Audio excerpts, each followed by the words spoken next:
Hello, everyone, and welcome to CCS Advanced Division. It's Friday. Thank you for joining us. We have Lit versus USC on today. Thank you for joining us. My name is Soren. Joining me as both caster and the wonderful producer is Panda Boat. Panda, how you doing today? I'm doing great. I produced the Novice League yesterday, and we had some banger fiestas, and that's the way I want to put that. I'm excited to see maybe some more skillful displays of talent here. Maybe a Kiana comes out, and we get to see that off rip. So, but I'm really excited for this advanced league. Yeah, absolutely. We have a little bit of an interesting game today.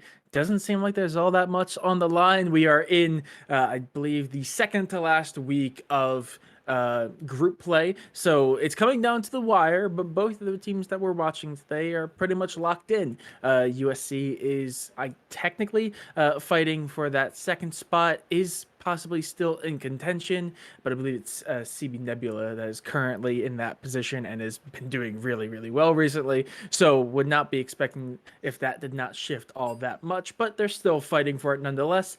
Meanwhile, Lit is pretty much almost confirmed. This would absolutely confirm their spot in playoffs, but there's still another week to go, so nothing to be confirmed or denied yet. So a little bit more, maybe not a relax, because there's always pride on the line, excuse me, but there is a little bit less stakes going into this one.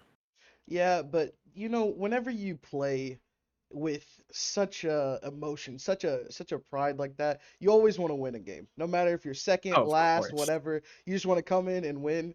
And just before we get into the draft here, which I think we are cutting over to, I just want to point out that the jungler for, I believe this is Lit here, is over level 1,000 in the client. Over Yeah. level 1,000. So he's played a lot of games on purely pride alone. And I would love to see him and the mid laner, who is almost level 1,000 himself, hook up and showcase, some good mid jungle synergy here. But it looks like we will have Anivia, obviously, Hextech Anivia on the opposite side, taking out as well as Seraphine and Shin. Yeah, no, I'm pretty sure these are pretty standard bans. Like you said, Hextech and Nivea being on the other side, you're going to want to get rid of any comfort picks that might possibly be shown. We're seeing the Seraphine, which at this point, I don't think they're the strongest on bot side, or at least as an APC, but still can be played there. So that's getting rid of almost a three-way flex pick at the current point. Amumu's still pretty solid in the jungle, and Shen is always a nuisance. So we're seeing some rather conventional bands come through, at least in the first wave. Yeah, and I want to see maybe some jungle presence come through from both these teams. I think jungle is really strong in the meta currently, and I mean, Yeah. we've already pointed out that both these junglers are pretty high level, so they have, some level of expertise when it comes to the jungle. And I believe this is a Diamond Plus league, so we're gonna see a lot of showcases of skill, and already locked in. Looks like we're gonna have J4 here. Yeah, really strong pick. Is really good in the meta. I'm a little bit concerned picking up J4 is good, but picking up early is a little bit interesting because there's only a few different styles of play you could play around him.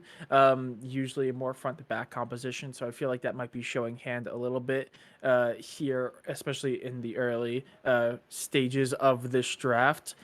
Volibear could be flex, but I think has mostly found its home in the jungle in the current meta. So looks like we're trading a jungle for a jungle. Tristana though can be a little bit of a nuisance. Really good with scaling. Also can be a massive problem if you allow her to get a few kills under her belt, especially as she can just melt turrets away. Yeah, and I really like the Tristana pick second here because it's such a good flex pick.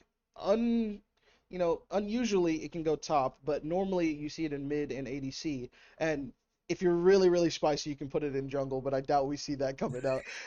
But to answer back, they are gonna grab Aphelios and Thresh here, and I like Thresh initially into a Tristana because that mitigates a lot of her power, and you can also flay her out of her W, which is a huge boon for the side of USC Esports here.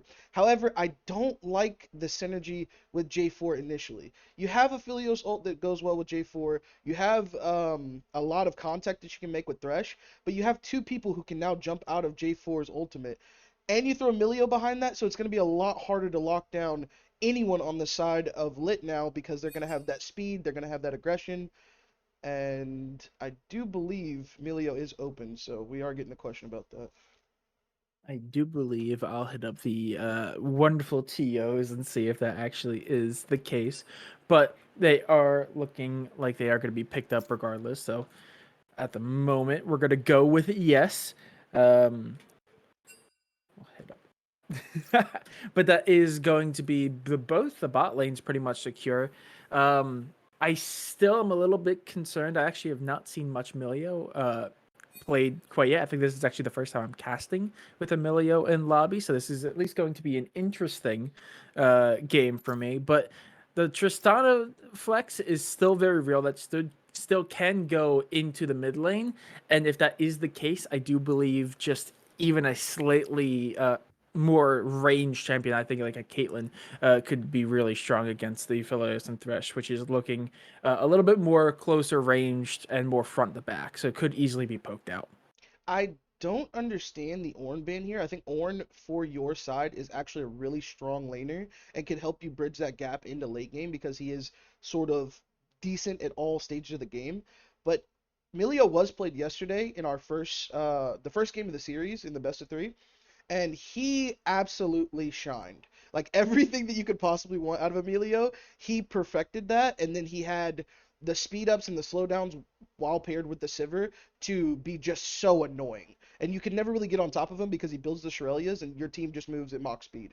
And when you have a Volibear and now a Malphite, who, if he gets a little bit of speed, you don't know if that's his ult or if that's just him running at you. It can be hell in a handbasket for this side of USC Esports.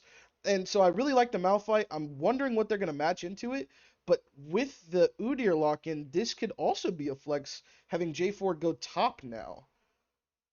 Yes, very much so. And I did actually just get confirmation from our wonderful TO that Milio is free to be picked up. So that is going to be a valid pickup as well. And Lit is looking like it's going to be at least a fun composition because I can already imagine Malphite charging in, getting like a three-man ult, and then from the skies you see a flying Tristana and a Volibear that's now twice the size just raining hell from above.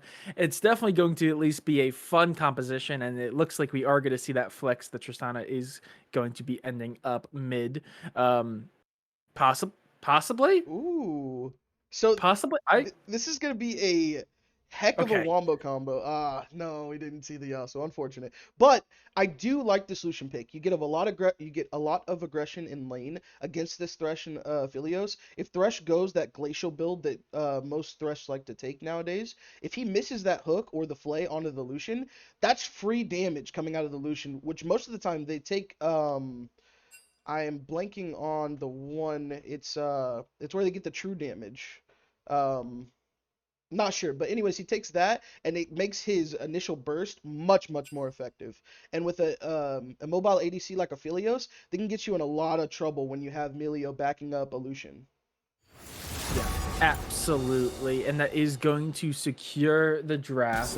I am a little bit interested because there is a few flex picks for the side of USC. So we could see something come through because I believe Silas is a flex jungle mid, Udyr can flex top jungle, and Jarvan can also flex top jungle. So it's going to be a little bit interesting to see what they place in which lanes, but we are going to be getting into the client draft here. So just a few more minutes until we get into the actual game.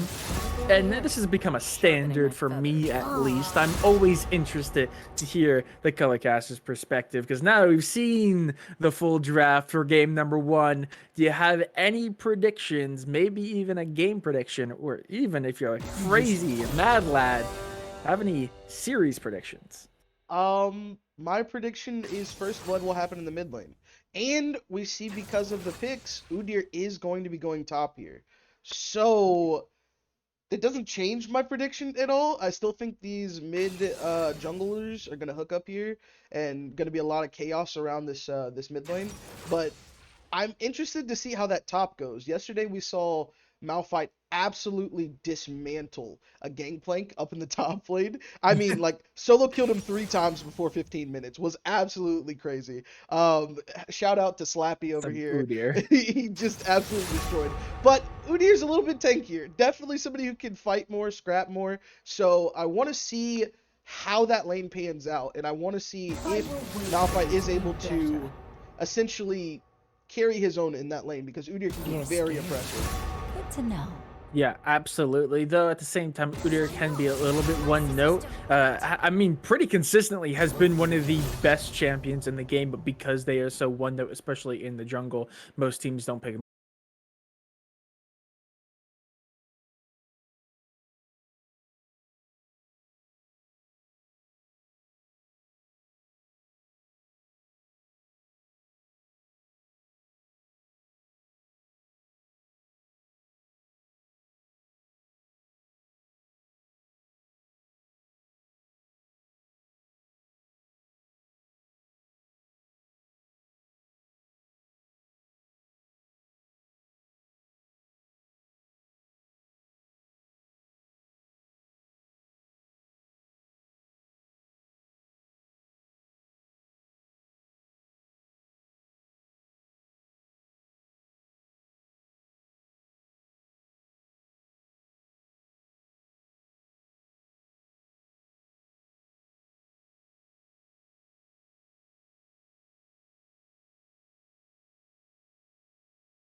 Alrighty, everyone, we are getting right underway here. Game number one, and it looks like we already. Never mind. They're just gonna say hi to each other. I thought we were gonna see a little bit of action, but nope. They give each other a high five, plant a word, and leave. It does look like it's a pretty standard all the way across. Maybe not 5 point exactly, but it is pretty standard across the board. And I think we were both looking forward to possibly something here at level one, especially with the combination of the J4, Silas, and I believe the Thresh, but it doesn't look like we're going to be getting it. What a Yeah. boring start. We got a little bit of slapperooning in the top lane. A nice little chunk damage onto the Malphite. I do want to take a look at the choices for the summoner runes. We do have Conqueror on 4 members of USC here, and it will be that Glacial Augment on the Thresh. So he is going to be a lot squishier than if he would have took Aftershock or Guardian here. So I do want to see maybe the bot lane of Lit take advantage of that. You know, he's going to be relatively, fragile as it goes, and you guys have a very aggressive bot lane, so I think they could definitely take advantage of that early. Yeah, they really can only go in, really living up to their name and just constantly pushing Island back here and is doing some serious damage in this top lane already. Malphite, there's no way. Okay, they don't. They get away. But my god, the damage coming out from the Udyr, a little bit nutty. And down on bot lane, there is a hook coming through, but the shield comes out from Milio. Said it is going to be the E for their first pickup on the support. Is going to negate some of the damage. Yeah, but we're already getting off here. Yeah, I like this choice from Lucian. It's going to be a little bit more difficult to get first strike off if you are dodging, the Filio Spring Gun. Maybe you're dodging out from Silas and possibly Thresh as well, since he has pretty decent range into the Lucian. So early, I wouldn't have thought that got a lot of pressure, but the pressy attack is going to be much more beneficial because if you and Milio do link up and get a lot of this damage off, you're going to hurt a lot. Oh, and this might just be something. Lil Luck's going to take some serious damage. He's going to have to go away. The Tristana is in a really good spot. Possibly could have gotten a kill there if they kept pushing, but the Silas is there to support. So it would have been a little bit too risky, but doesn't really result in any kills. Just pushes that jungler back into their own jungle. Yeah, and now we have the jungle ganking bot that is flash off of Aphelios. There we go, and it gets responded in kind. The volley bear finding the kill. Furry gets the first blood. Not quite the mid kill that we were expecting, but a really good flash, almost interrupted. The stun comes through on the island, but it's not enough. Has to go away. Chaos across the rift. Somehow, mid lane, the lane we expected to be probably the most deadly early on, is also the most quiet at the moment. Yeah, and Aphelios burned both of his summoner spells there. So this is going to be a re-gankable angle, and it's going to hurt a lot. And Thresh is already eating a lot of damage again. I don't think this is going to be a good lane for the side of USC here. No, it really won't. That is going to be a hook and a flay. It's going to do some serious damage, put him into an awkward position. Phoenix is going to drop the shield onto themselves. The heal will come through as well. That is going to be a lot of damage, though. Living Phoenix needs to play this a little bit more carefully, because if they try to push up like they did, they could seriously be punished. I do like Malphite coming back in the lane with this null magic mantle already. He identifies a little bit of problem here, but oh yeah. The gank's already coming through. They do get spotted. The hook comes out onto the Lucian. That's a lot of damage, but it won't be enough. The gank is a little bit delayed. They tried to pull out when they were spotted, but they got punished for it. Now, both the bot laners, bot and support, are really low. Tristana is still in the area, but taking a duel. Living Phoenix falls. The support is gone. J4 is here to help out, full health as well. The flash is going to be invested, but the hook is found. Little luck. The jungler, J4, gets the kill. And what looked to be a really solid gank on the bot lane has turned into disaster for Lit here. Yeah, they overplayed their hand. They had so much going for them, such a good early game, and they just feed 2 kills right back over to USC. I would have liked the J4 to give that kill to the Aphelios, maybe get your hyperscale ADC, you know, a little bit further ahead, but hey, he's like, I need gold too, and I gotta protect this guy, so. Yeah, now dead botting is going to be stuck here a little bit by themselves. Support finally making their way in is going to have to deal with a rather large wave pushed under the turret, but we'll be able to deal with it. Both junglers now have a little bit more of a neutral position. No one really playing as advanced. I did like the idea of the gank. Unfortunately, it did go awry. I would have preferred seeing it come after the bot lane and the support were able to get a recall, so they could have gotten a few more items. Because I don't think Lucian has even recalled yet. So maybe a little bit overzealous, especially because they did have priority. They could have easily gotten that gank leader. Yeah, their positioning here does give them first dragon as well. And something we didn't really talk about in the draft, because it was locked in so late, is the Sylas for the side of USC. We talked about how good these ultimates can be for the side of Lit, but I don't think that they kept in mind that, hey, Sylas can steal your ultis, guys. He's going to fight back. Yeah, and up on top lane, Dragon is taking on Bob, but there we go, the stun comes through Island. Barely making it away. I was going to comment on how Malphite was now tanking these shots a lot more convincingly, but the moment I think it, they start taking some serious damage and only go in, not really taking much in response. Definitely coming out the better side of that trade. And especially here with J4 now into the mix, will miss the QE. Island is looking to get away here. They're going to pull that wave away as well, so they should get some extra damage onto that top turret regardless. Yeah, we do have 2 members of Lit moving up, and I think there's a little bit of a fight here. Oh, there we go. There we go. That is going to be the Ignite as well. So much damage. Only go in. He's so weak.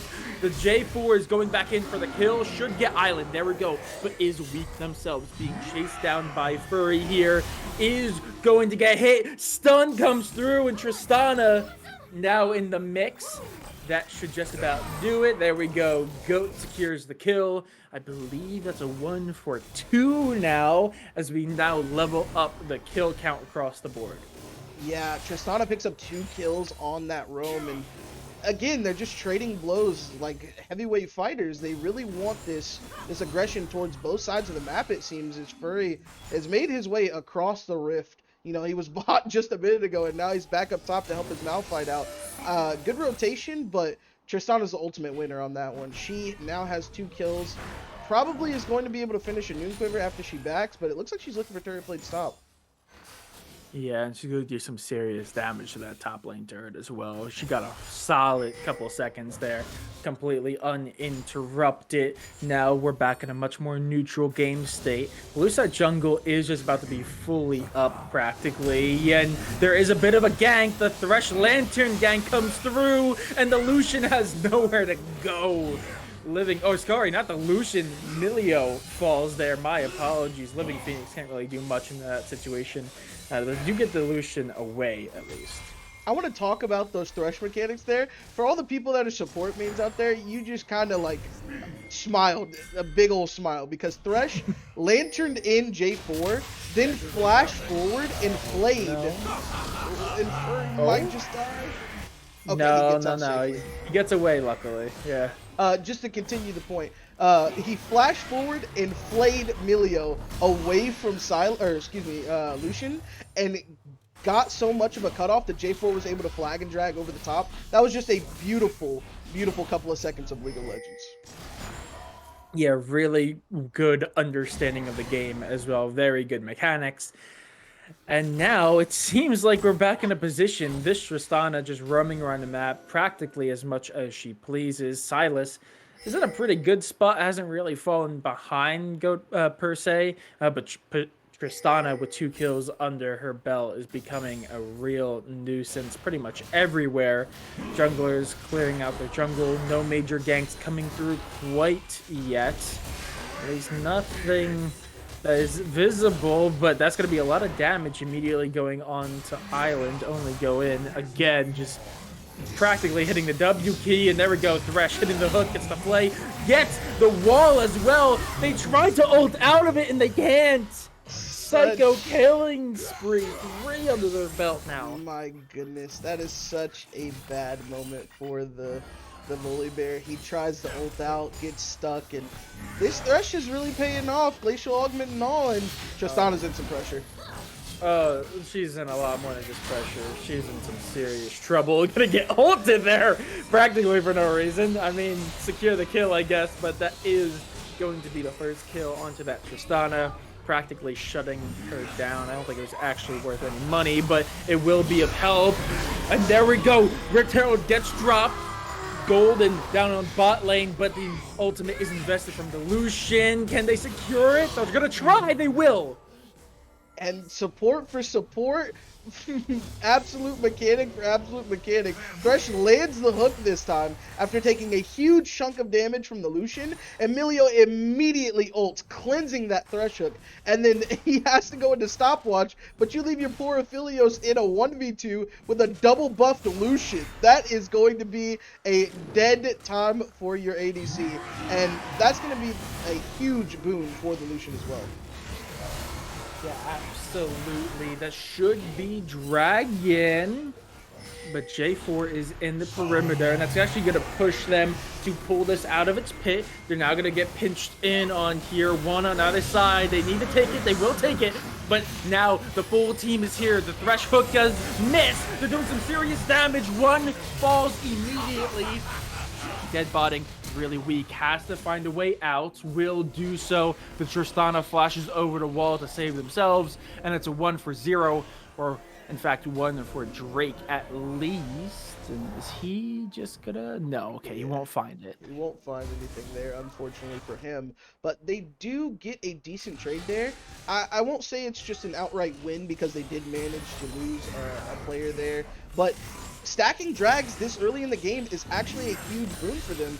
It does look like an Ocean Soul, unless I'm mistaken. So getting an Ocean Soul, I think it's 23 minutes when they will actually have a chance at Soul if they do get this next drag. It'll be a huge boost for them, and it's really tough to fight a Volibear with Milio at his back, but it's even tougher to fight an Ocean Soul Volibear with Milio and Malphite in the mix. It's just so much healing and damage over time that you're going to have to deal with, and it looks like, if we take a look at the items, a lot of mythics have already come out, and Udyr has opted into that Demonic Embrace. Yeah, no, we're seeing the build paths come through. We're starting to get into mid game, and I know we were talking about it. Mid game is where Lit should be doing their best, but they are coming into it at a severe disadvantage. They're already just about 2k behind in gold, but they do have 2 Drakes under their belt. But now with Mythics, maybe they could turn it back into their favor. Looks like nothing's really going on here in the bot lane, just some poking and prodding. Meanwhile, up on top, we're just seeing the very typical wet noodle fights between the 2 top laners. We're in a very neutral state right now. I think we're going to have to wait until we see... Okay, Alan's fine. I think we just have to wait until we see the next major objective get popped until we see a full-on fight yet again. I want to see if Malphite ends up going Merc Treads here. It doesn't get a whole lot of value outside of the fact that you are laning against an Udyr, but it will be a good pickup. But it looks like he does finish his Sunfire Cape first, so that's going to be a lot of emulate damage that he's bringing into these team fights, especially if he manages to hit an R onto a Philios or Thresh, one of the squishier members. I like that Sylas went Roa here, because that allows him to take more of a stacking later game approach to the game. I prefer that over maybe the Night Harvester if you want to blow up squishies. It's going to be really hard to do that this game with the Milio in pocket. Yeah, absolutely. Especially when you're going up against the Malphite, the Volibear. So it's going to be a little bit more difficult. Tristana is going to W away, just get back to safety as I now see the 3 laners on mid. There should be the mid turret falling.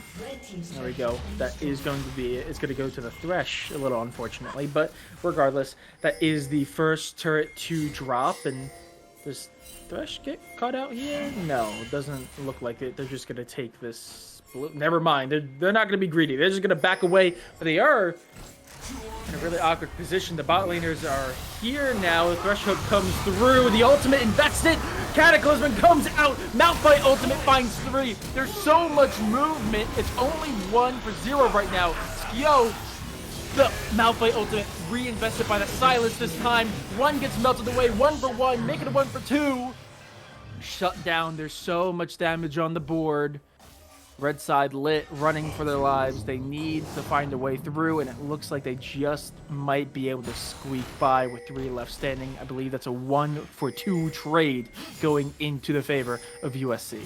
Yeah, that stolen Malphite ult was absolutely Huge. Beautiful. That re-engage from the Sylas made this so much easier, and Sylas might just find Malphite himself. You have a lot of help there, buddy. Oh, okay. But he will die to the execute the turret. It doesn't give over any more gold, but I'm sure Sylas was in range for kill XP. So, you know, it's not the best thing to happen there. No, and we are finally seeing some recalls come out from some of the side of Lit. We're still now waiting for Island to respawn as well. Drake is going to be coming here, though, in just 20 seconds' time. And I think this is going to be a really important fight because for the side of Lit, they're trying to get this soul point. They need to find soul in order to find a way, a foothold back into this game. Meanwhile, USC, they're living life right now. They're 3 kills ahead. They're about 4k up in gold. They're in a really good position to just take this dragon. So they're in a perfect spot to claw back into it. Meanwhile, Lit trying desperately. The hook comes through. He's just finding all of them today. Meanwhile, Island is going to be pressured away towards the bot lane. Keeping that Malphite out of the fight is going to be crucial here. The hook comes through, gets melted. Furry falls. The Lucian does pop the ultimate in response. That's going to be some serious damage. It's not going to be enough. Only Go In is now running away for their life, but will die to the Malphite ultimate. Malphite gets traded out in response. There we go, 2 for 2 so far. That stops the Tristana in her tracks, though. They get 2 for 3, 4. Now just 1 last standing. Dead Botting is going to find the response. Chaos in the Dragon Pit, but USC finds the kill, and somehow in the end of it, Dead Botting's still alive with like 3/4 health left. Yeah, essentially the whole fight was a 4 for 4, just like a Wendy's bag. But I tell you what, the goodie bag, the toy in the bag, goes to USC as they pick up the Drake. They stop the dragon stacking, and that is huge for them. Unfortunately for them, though, All of the kills in that fight went over to Tristana and Lucian, the two members of Lit that you do not want to feed. They are already accelerated in this game, and now you just gave them a bunch of shutdown gold and a bunch of kill gold that they're going to use to go buy items. And as we can see from Lucian already, he just picked up a full item on top of that Gale Force. Yeah, really, really strong now. Is 4-0-4, which a little bit of a silent play there. Has been seriously strong. They are going to try to steal the second Rift Herald. There is a little bit of presence from Lit here, but that is actually going to push them away. Now both teams pressuring towards mid. I think they're just trying to get some sort of prioritization here, especially after that fight. I mean, Rift Herald's really the only thing to fight for. Neither one of these teams. That was really sketchy. It could have gone either way, so I don't think either way of these teams want to take a fight until they know they're ready. And I don't think it's going to happen until the next Dragon. I think what we're going to see here is the importance of summoner spells and the ultimates that come out. If we see bad ultimates come out of J4 or Jarvan or Malphite for the side of Lit, possibly even Volibear. Oh my goodness. Oh no. Go. No. Oh no. Honey. No. Takes that fight a little bit strange. Will fall. Not amazing. Meanwhile, all over the rift, there's a few extra bits of damage. Malphite will go over the wall. Will find some safety. A little awkward there. Won't lie. That's gonna be rift, and that should be that second tower as well, or just about. I don't exactly know what Goat was thinking there with that positioning. A little weird, considering you know their whole team is at the Rift Herald and could easily roam down to protect the ADC. And meanwhile, your team is down bot side, losing to an Udyr, and then farming their junctures. So definitely not the spot to be.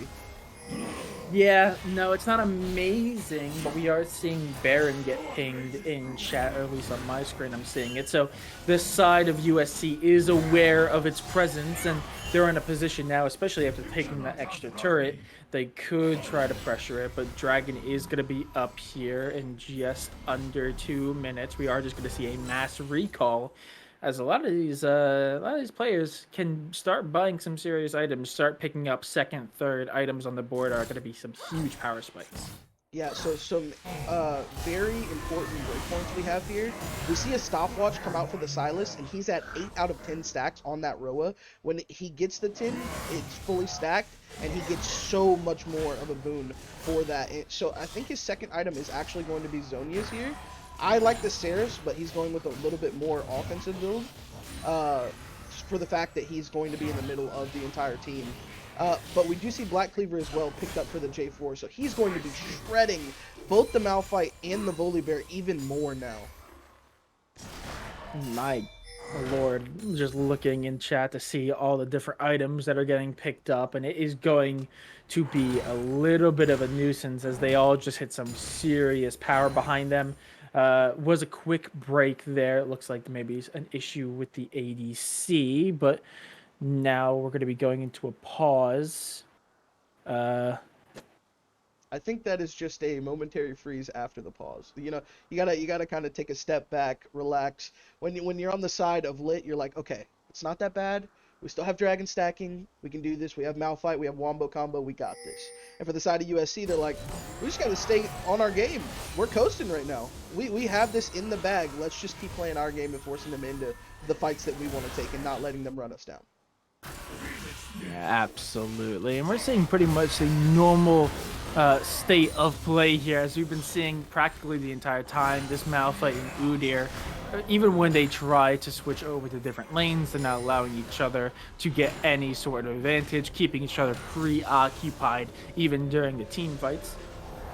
Meanwhile, up on mid, we're seeing a little bit of presence from just about everyone. Drake is going to be popping here in just 15 seconds, so it's really important to see who gets positioning here early on. And that's going to be Glacial burned out of Thresh pretty early. So if they engage within like the next 5 or so seconds, he will not have Glacial to stop anyone. But we do see a TP coming in from Sylas. This gains them pretty much full access into the river here. And already forcing the flash out of Malphite is a huge deal. Yeah, it's a little bit tricky. Once again, pushing that Malphite back away from the team fight. Not amazing. It is going to force them to reposition here.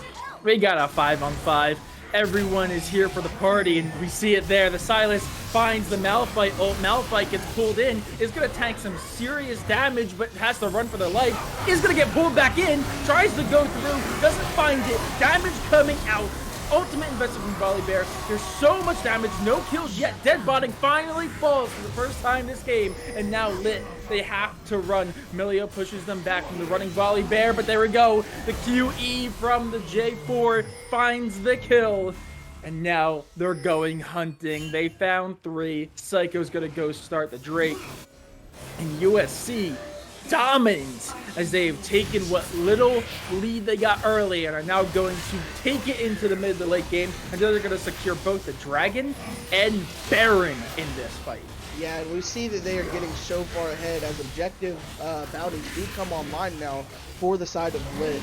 I think this is just superior play out of both the support and the jungler here. We see Volibear constantly being fed into these hooks, and same thing with Malphite. And now Tristana might just die here. She doesn't have a great escape, seeing as the bot lane turret's still up, but she might be able to scamper out. Possibly. It looks like they're not going to chase too hard there, but they are going to take that mid-tier 1 turret, at least try to get something in response, but it is still at a massive deficit here. I believe we're coming up on over 5k gold difference. That is now the 2nd dragon in their arsenal as well, making the dragon count level. So that early advantage, what little early advantage Lit got early, is just kind of now null and void. They can't even secure the top turret either. It's a little unfortunate. USC are in a position of dominance right now.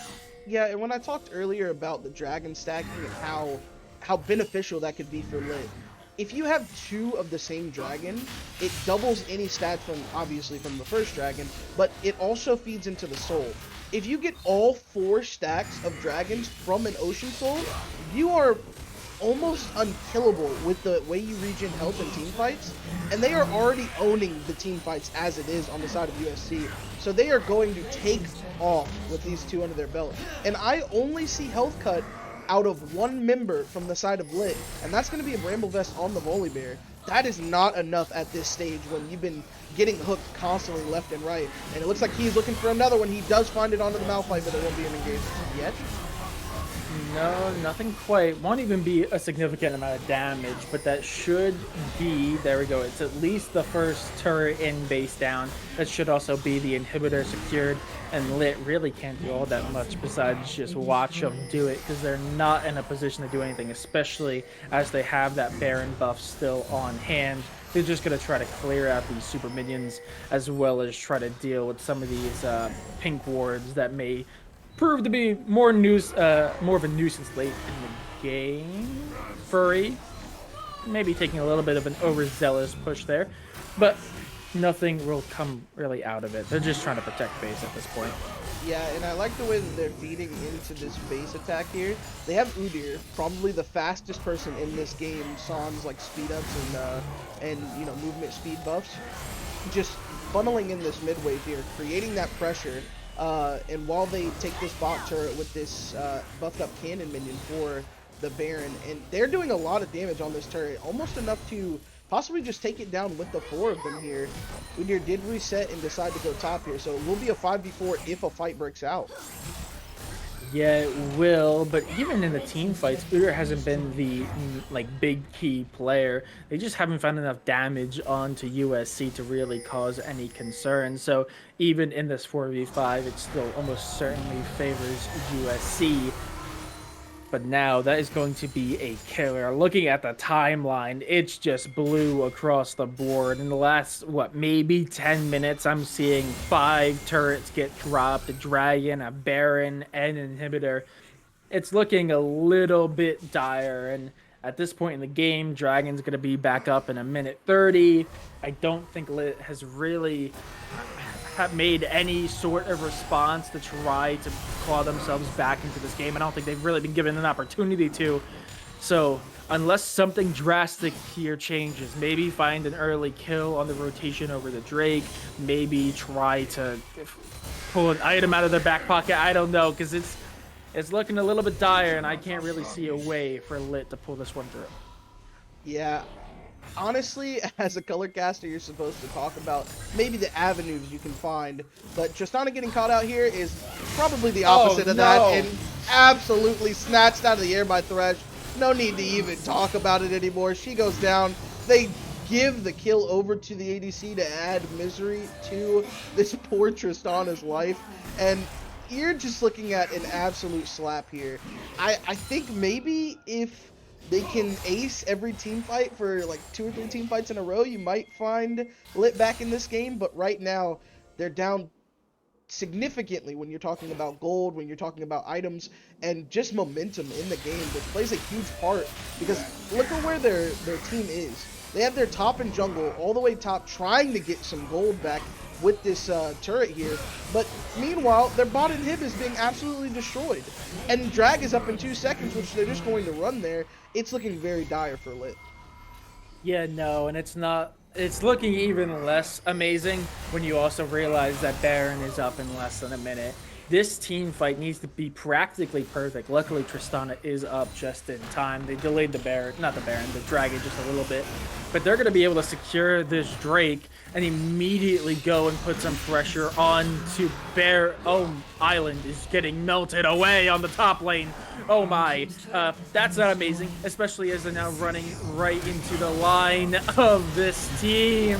And stunned up, Volley Bear is going to ult away, but it's a massacre. Baron's up in 30. They got 3 Ocean Drakes. They're gonna get Baron yet again, especially as one has already fallen.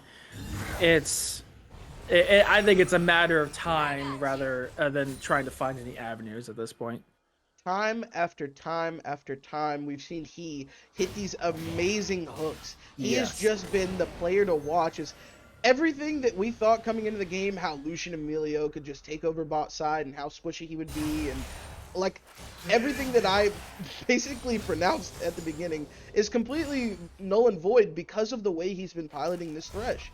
He's just been in sync with both the ADC and the jungler, and they have been catching people out left and right. And I gotta say, his mechanics earlier were great, but it's even more great that he's consistently hitting all of these hooks in these plays.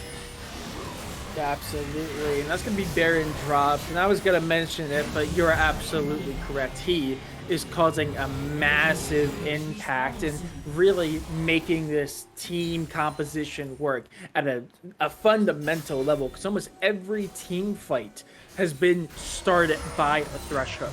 And it's because they are hitting them so consistently. I can't think of a single team fight that went awry or even went kind of upsetting because the Thresh hook was missed. They just hit everything, and now Island is going to fall victim yet again. That is going to be another kill. Almost certainly. There we go. And he's actually going to find the kill on that one. And, yeah, it's, I feel like it's a GG go next angle. I won't lie. I'm trying so hard to be positive, but there's not a lot of light at the end of this tunnel. We can think positively for, you know, Lit's next draft. So do they ban the Thresh? Yeah. That's the question. I think in this instance, I definitely would. Yeah.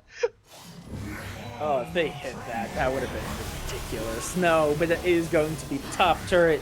That's going to be top inhibitor. And that's going to mean all 3 inhibs are going to be gone. All 3 turrets are going to be gone. The only thing that's left up practically is the Nexus. And that is going to practically spell the end of the game here. They are going to get the hook. The stun comes through. 1 kill goes their way. Going in, finds 1. They find the kill on the volley. Both turrets are now down, and they're just pushing them under their own fountain. There's nothing they can do here, but it looks like they're going to try to be a little bit greedy, possibly. No, they're not. They're just going to whittle down the turret and whittle down the last remaining bars of health that Lit have, as that is going to be game 1 convincingly going into the hands of USC. He even forced out the Tristana flash there as he landed a hook on her when she was inside of her own fountain. What can't this guy do at this point? But shout outs to USC. I liked Lit's comp coming into this, and I Yeah. really thought that they would be able to do more. But USC just showing out in this game a lot of synergy, not necessarily with mid jungle like I assumed, but more so with the mid bot. And I mean, bot lane wins games nowadays, so I understand why they did that. Yeah, and I'm looking at the damage graph because I was a little bit interested, just a wee bit you could say, and it's got to be said, he on that thresh did almost as much damage as like say the Malphite.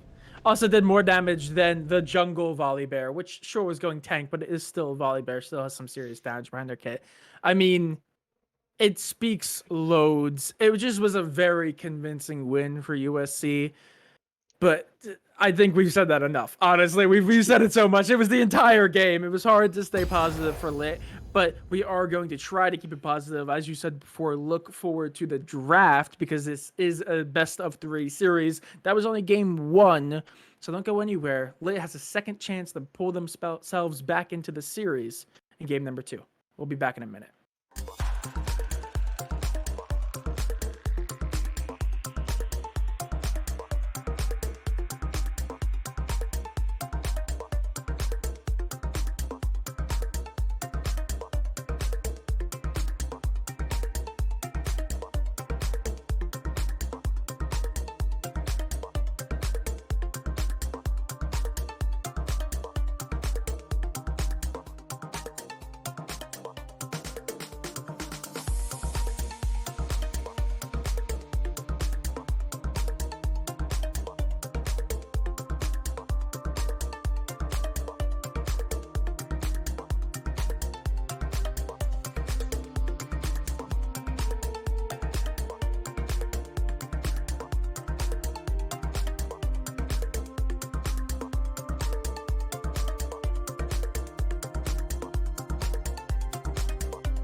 Alrighty, and we are getting underway here. Draft for game number 2 of USC versus Lit Esports is going to be getting underway in just a minute. If you're just now joining us, welcome to the stream. My name is Soriin. Joining me as both caster and producer, pulling the two-man job, is Panda. How you doing? I'm doing great, man. That first game was kind of the he show. But I'm A little ready bit. to see if Lit are gonna respond with something.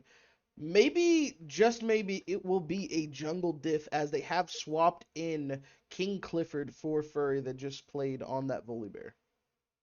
Yeah, no. So we have a little bit of a few changes. You mentioned the jungle is swapped out, and I think this is going to be a very interesting draft. We're both looking forward to it because, as you mentioned, it was the he show on that Thresh. He was just able to kind of take over every single team fight. I think every single one was started by a Thresh hook, so I would not be all that surprised to see that go away early, but we are still seeing the Zaya and the Seraphine bans come through. Pretty standard across the board. I'm a little bit worried. They did flash the Anivia ban as well, but they decided not to go for it quite yet, at least. Yeah, when somebody's name is Hextech Anivia, you kind of want to ban it, and it does look like they are gonna go ahead and do so. I really would like that third ban to be Thresh. I don't want that to be maybe I can't remember who they banned last time, but anybody else seems a little foolish at this point. Maybe you If want it to was get rid of the Shen, no, never Udyr? mind. Yeah, Maybe they maybe do.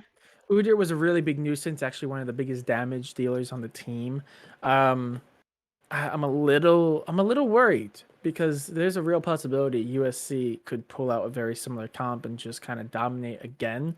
And of course, it's going to depend. We are seeing the Echo ban again, so that's the exact same bands coming through. A little bit concerning.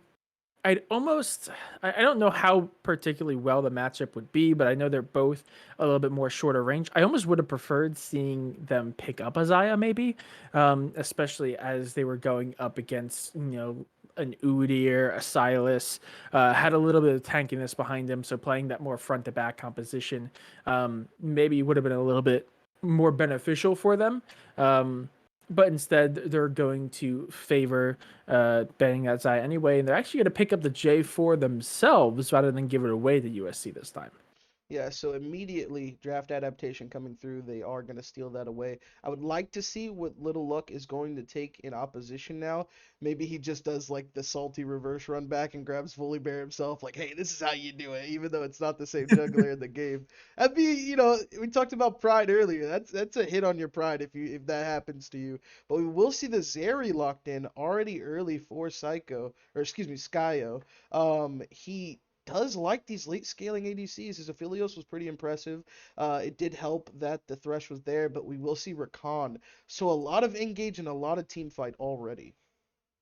Yeah, absolutely. Zeri, very good late game. One of the best scaling champions in the game. A little bit interested to see you get paired with Rakan, but as you saw, they do have a tendency to try to take some really aggressive team fights, and Rakan is amazing in team fights, so I'm not that surprised at the same time. And we're actually going to be seeing the Shin Milio composition come through for the bot lane. I mean, we gotta say at least it's slightly different. They're going up against a very different composition this time. They don't have just the volley bear; they have the J4 that could be really helpful, especially with locking down certain champions trying to escape to ganks. So I'm not totally opposed to it, but we need to see it do a lot better. I think to justify its pickup here. I think we need to see a massive overhaul with how it's played. Maybe they saw how well the J4 complemented the bot lane last time. And they're like, yeah, we can just do that with our bot lane. Our bot lane wasn't the Run it back. problem. Yeah, run it back. Thresh wasn't a problem until he got out of bot lane in their minds. So, like, they don't even have a Thresh this time. We got it. And I do like the fact that they acknowledge that Zeri is a pretty low range ADC to begin with. So, with the Melio boost, with the W, I think Lucian technically is a further attack radius with the buff. I'm not sure about that. Somebody would have to check the numbers for me. But that is still a lot of damage coming out from Lucian. And we saw he did things in the mid early game that it was impressive. He was 404 for a very consistent time in the game, and he was able to deal a lot of damage. However, it was the late game, it was the tankiness, it was the engages that were the problem for this team. So as far as Deadbotting and Living Phoenix are concerned, we did our job. We need you guys to Yeah. help us bridge that gap so we can get to the late game. Yeah, and we are seeing the second waves of band come through, and I'm a little bit concerned here for Lit, because they're practically stuck into picking a bot and not bot, excuse me. I was gonna say they're bot secured. Never mind. They need to pick a top and a mid laner here. J4, like you said, can flex in top, but is definitely probably a lot more valuable in the jungle with how much mobility they have in their kit. But on the side of USC, that Gragas pickup is actually very flexible. I think I can go practically mid jungle and top. So that's a really good flex pick for them. It leaves these last two picks really open, especially as they're going to be able to get that final pick as well. So I think this is a really good position for USC to be in, and that's going to make it a little bit difficult to ban through. Lit is just going to target ban the top laner, remove the Ornn, remove the Camille from the equation. And Malphite's gone as well, so these last couple picks going to be quite interesting here. I'm gonna go out on the limb and say that Gragas is most likely top. They banned out Malphite. They had previously on USC side, I believe, banned the Ornn, but this time around Lit bans it so they don't get to first pick it. I like the adaptation to bring in the Wukong. This still leaves the Gragas in flex. But this Cassiopeia, if it is locked in, brings a lot of value as well. Every single member on USC's already picked team has movement abilities, and that miasma is going to do wonders, especially in a team fight. Yeah, absolutely. The grounding potential in Cassiopeia is really, really strong. Hasn't been picked quite yet. Maybe a little bit of a talk going on behind the scenes. There we go. Finally, it gets locked in. I do like that a lot as well. Cassiopeia, not one of the champions that gets picked often, but does have a lot of value when they do get picked up. I do also like the Wukong pick. I think it's a very good response to the Jarvan, also a very mobile jungler, and with how often we were seeing these teams fight and skirmish, having a very mobile jungle who can get from one lane to another is going to be really important. And I think Wukong, both in terms of team fighting potential and just mobility, is a perfect pickup for them. Now they're going to be going into this last pick. Scion is going to be rounding out the composition for Lit. I do think that's also a really good response. Their team seems to be in a pretty good cohesion. I don't think there's any real champions that really stick out to me as a weird pick out for them. I think they're all rather good. I think it's just going to be a matter of a skill matchup. And there we go. We are going to see that Gragas go top lane. Victor, the control mage, is going to be picked up in mid. A rather standard composition for USC, a rather safe composition as well. But at this point in the game, they're already one game up. I think they're in a really good position to just pick a little bit safer and play around their individual champions' abilities. Yeah, and one thing I like that IQ is definitely sticking to his guns. He said, hey, first game I played Malphite, you know what his ult does? It smashes into you. And he says, second game, you banned my Malphite, I got Scion. You know what his ult does? Smashes into you. So he turns from a mountain into a train, and either way, he's looking to land his ulti onto this backline. And with a agile backline like Rakan and Zeri, that is, it's going to be a little difficult. Now, I do want to see how this Victor plays out.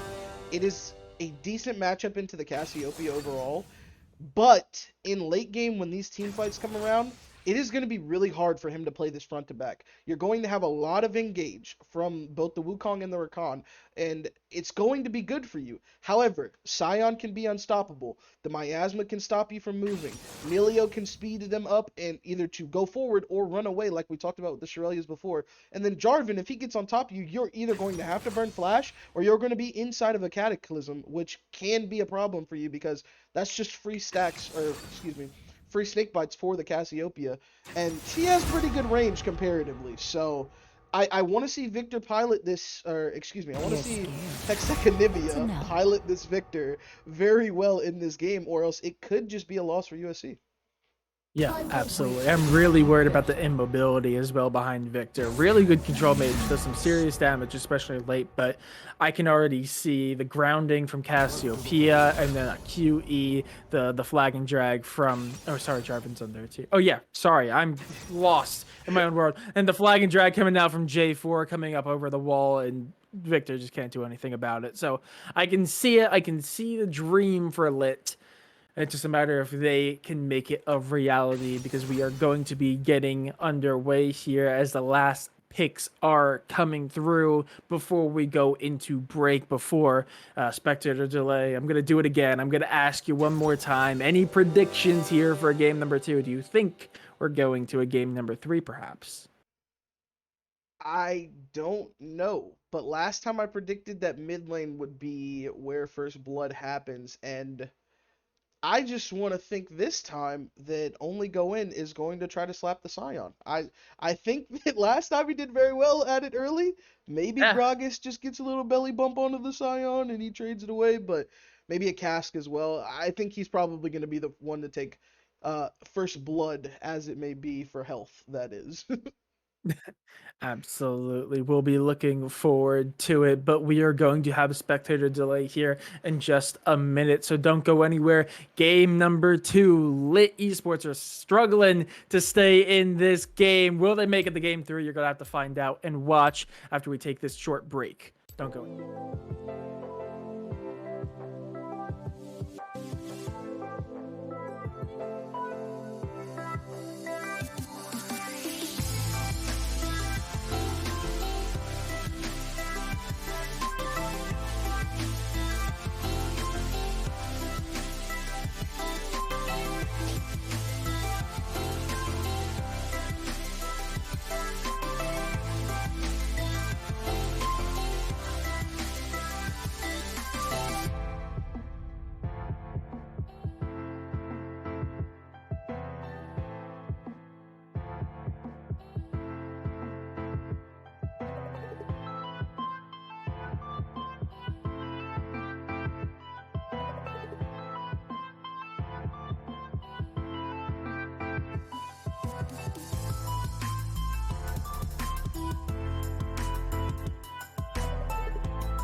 Game number 2 underway as the champions are making it to their spots. We're seeing 5 across the board on either side. Doesn't look like we're going to be seeing 30 anything seconds too until the crazy. minions If you were just now spawn. joining us, we are in game number 2 of Lit Esports versus USC. USC already taking the advantage here, taking first map in a quite a convincing manner, I must say. Lit had a little bit of an early lead, but kind of threw it away on the bot lane. Towards like 5 to 10 minutes in. So we're going to have to see some massive changes. And we already are seeing some massive changes, as I think we're already favoring this team composition a little bit better. Minions have spawned. And it looks like they are going to place a very aggressive ward. But besides that, nothing too crazy happening across the map. Yeah, and if we prediction didn't come true just yet. Only go in. Oh. Come on, come on. Let's go. Let's go. Not the big Doesn't money look like we status get I it. need. Anyways, they do actually get a pretty aggressive ward in there. We'll notice that Wukong's starting on that top side. Maybe even. Oh, come on. Oh no, dead botting. Stuck into a really awkward position. That's going to invest the ignite as well. That's going to be a lot of damage to that Lucian. Almost immediately, Rakan is going to be the one who invested that ignite. And that's not a great start. And he goes back in with the charm. Doesn't quite hit the ADC, but will do a little bit of poke damage over towards the support. Yeah, you can't have anything in CCS as it seems, because I see so much aggression out of only go in. His name even, and then Rakan gets the first amount of damage? Come on, bud.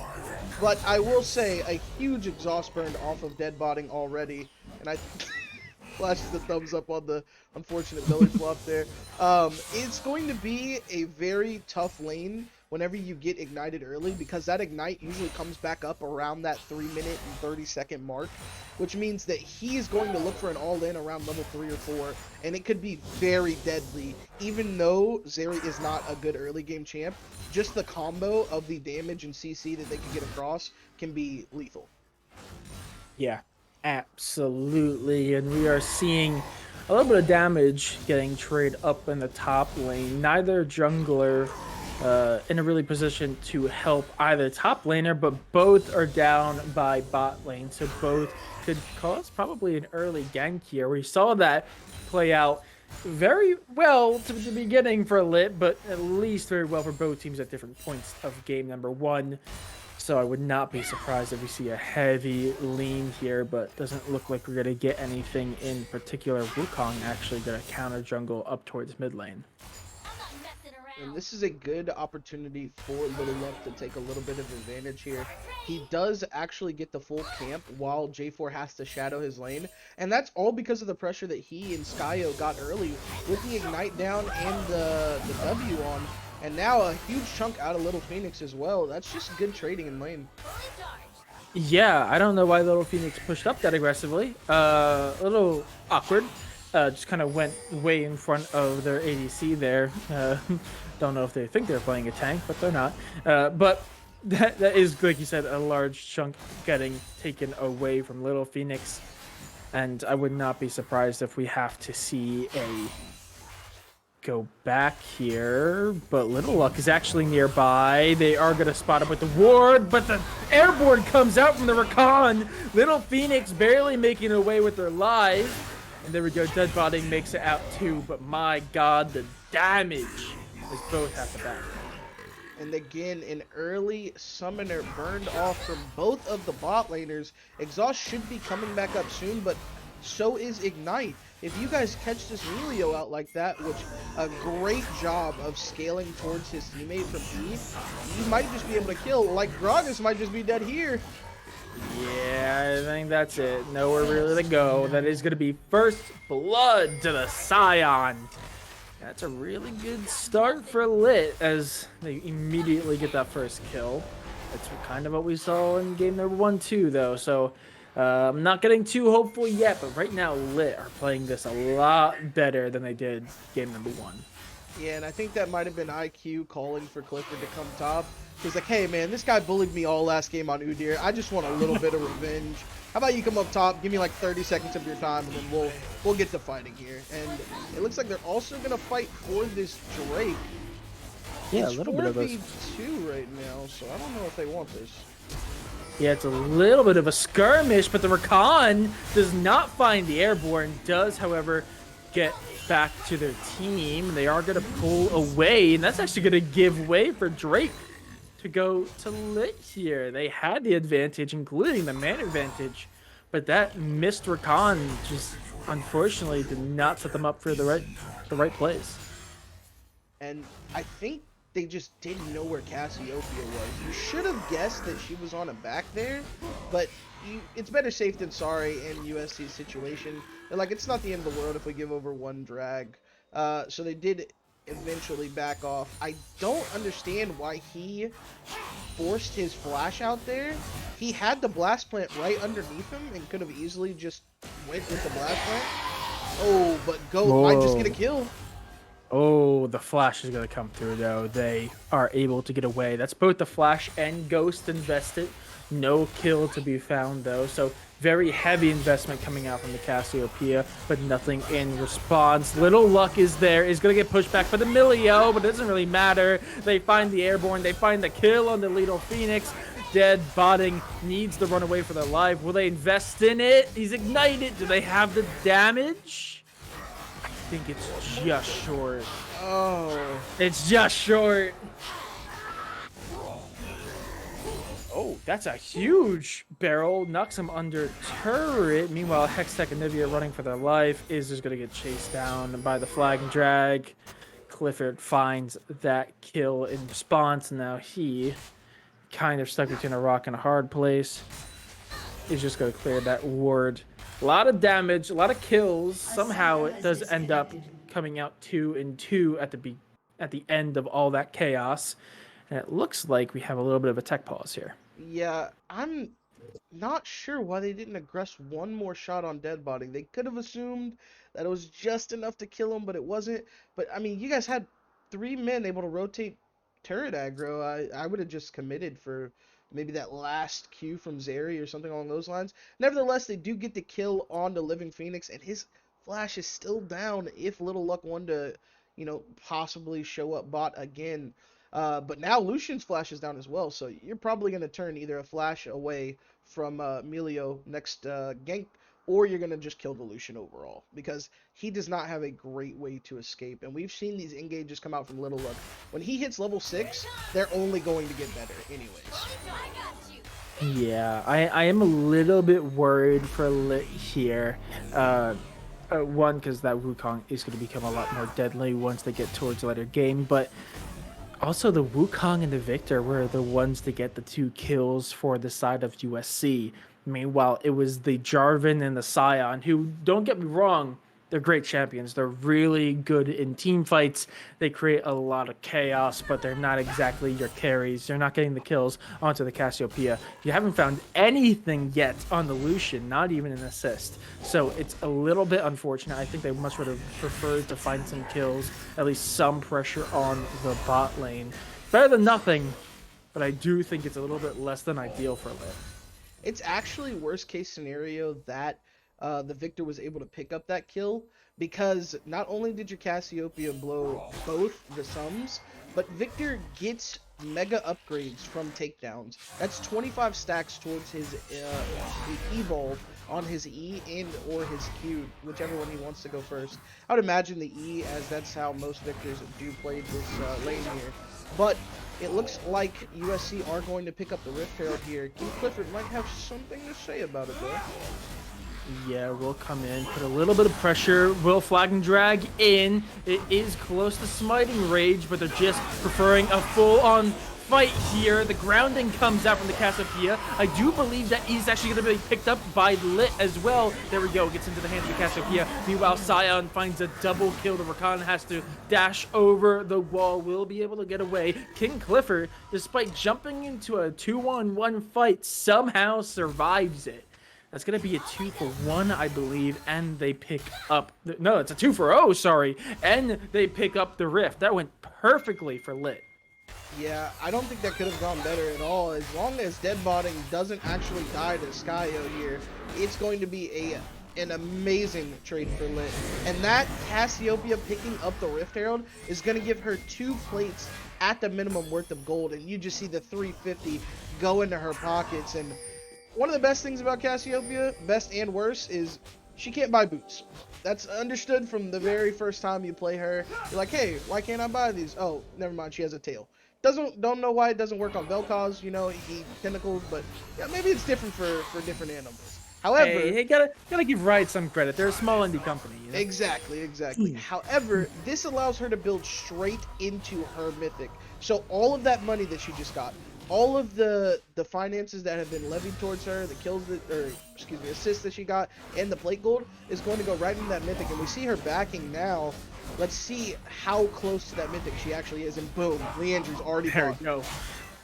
Yeah, that's gonna be huge. It's a really big spike, especially because it doesn't really look like Victor is even particularly close to finding that mythic. So getting it so early is a really good position for them to be in this top lane. I keep going back to it, and there's a lot of trading, but it seems to be wet noodle fights along the entire way. Scion not quite having enough damage to fully kill out the Gragas, and Gragas really not doing all that much besides just being a sponge for that damage. A little bit unfortunate. We're seeing a little bit of pressure towards the bot. Does only go and die here? There's no way. I There's think no way he I just say might. that. Okay, they get in the Oh. turret. I was just about to say, there's no way I say that, and they immediately die. Oh, and there we see the Leandry's coming in massive, burning away Victor. Has nowhere to go. The Cataclysm comes out. They are going to find the wall, but they find the kills. They're pincered in between two, though. Cassiopeia is going to do some damage. Dead Botting finds the kill, though, and now he, the last one standing in the river, will finally fall. That's 2 kills over the Dead Botting. The Lucian now finally having an opportunity to come online. And most of the time we talk about caster curses, they're usually, in the favor of the person that you just talked about, or excuse me, rather, against the person you just talked about. But we give Goat the credit that he gets all this gold and finally gets his mythic online, and then boom, he gets a kill and turns 2 for dead botting, and now Lit is so far ahead. Almost 4k gold, excuse me, 3.5k gold ahead at the 12-minute mark. That is insane.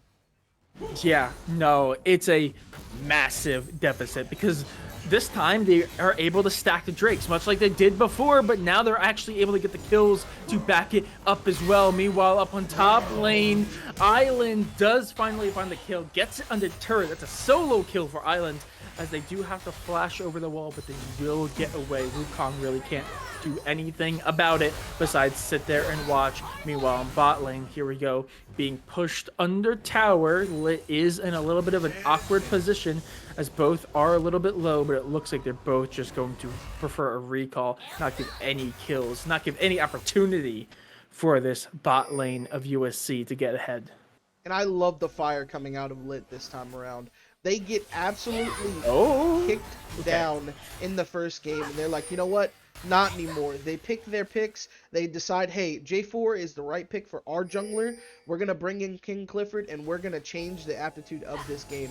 And they are definitely doing it so far. Nearly 4k gold ahead.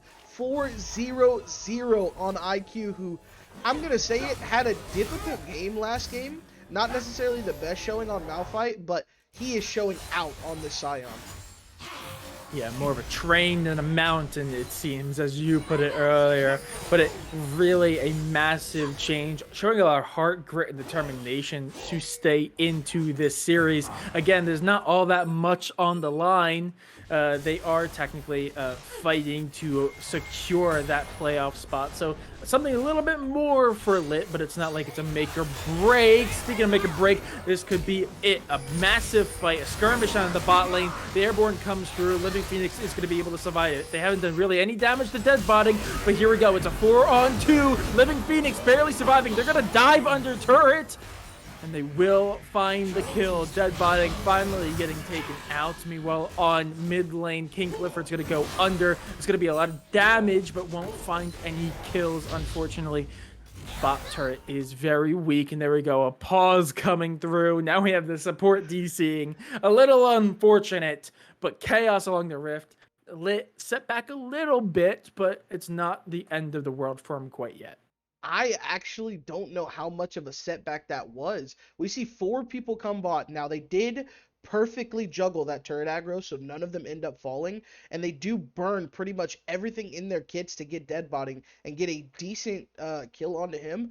But Cassiopeia just raked in the gold in the mid lane. As we look at her tier, it Yeah. has 333 stacks. She has the Dark Seal now. She is going to be massive. When this Seraphs comes online here shortly, she will be absolutely unkillable behind this Scion and J4 front line.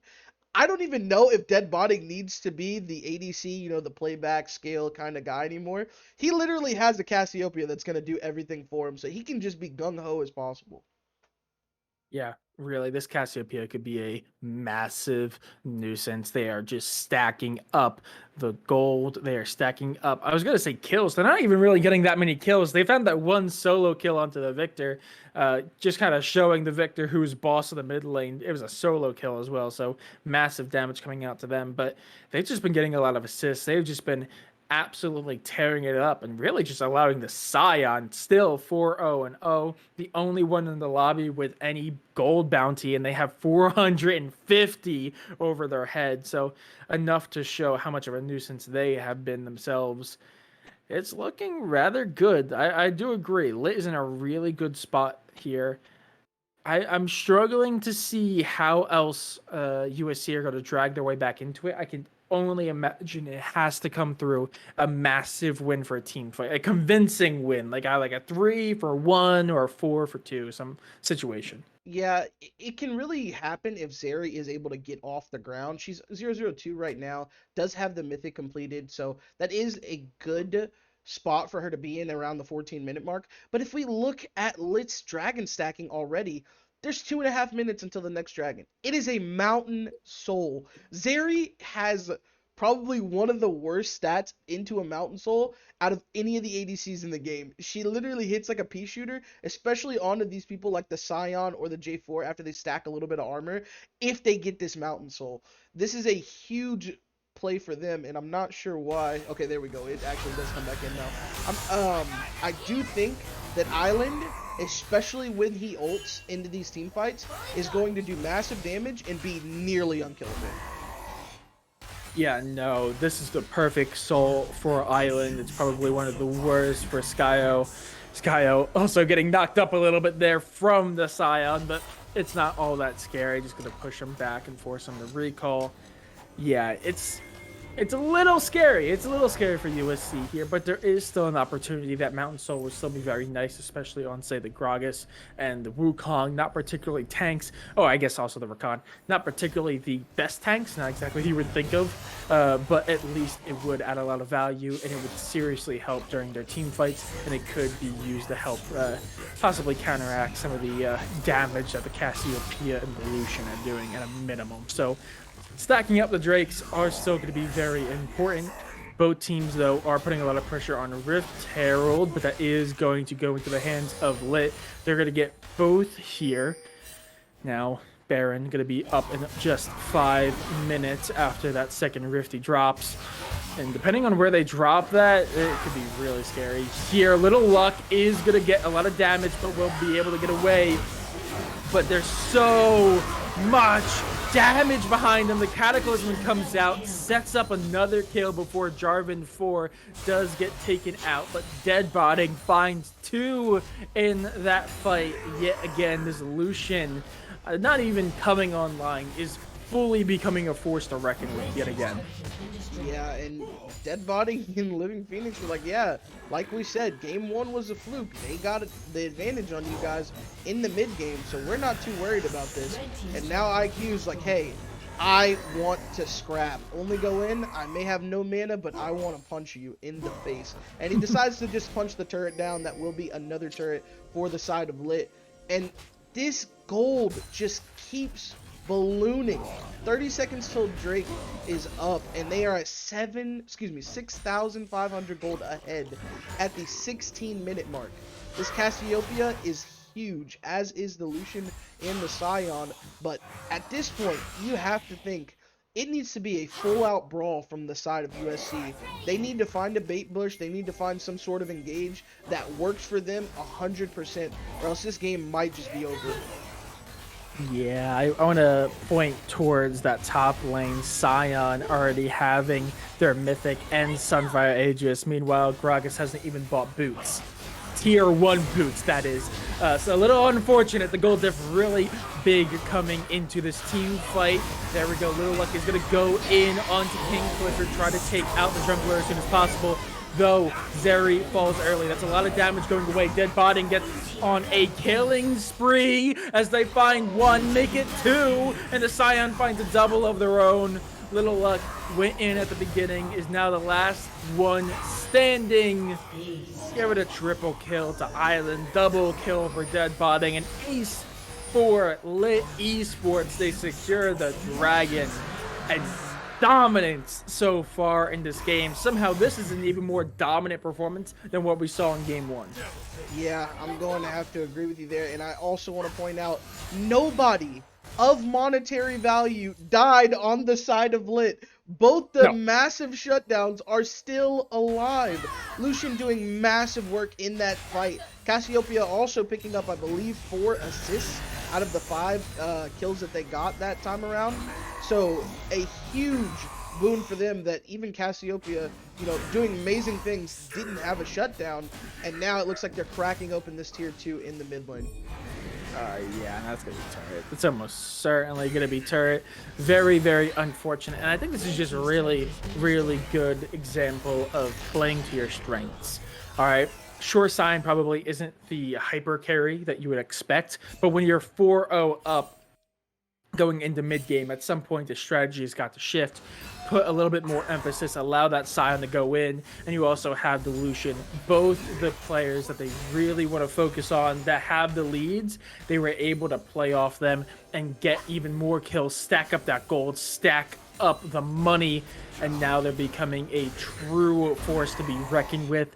Practically anywhere they go on the map, they're going to be a deadly force. Scion is continuing this split push now in the bottom lane.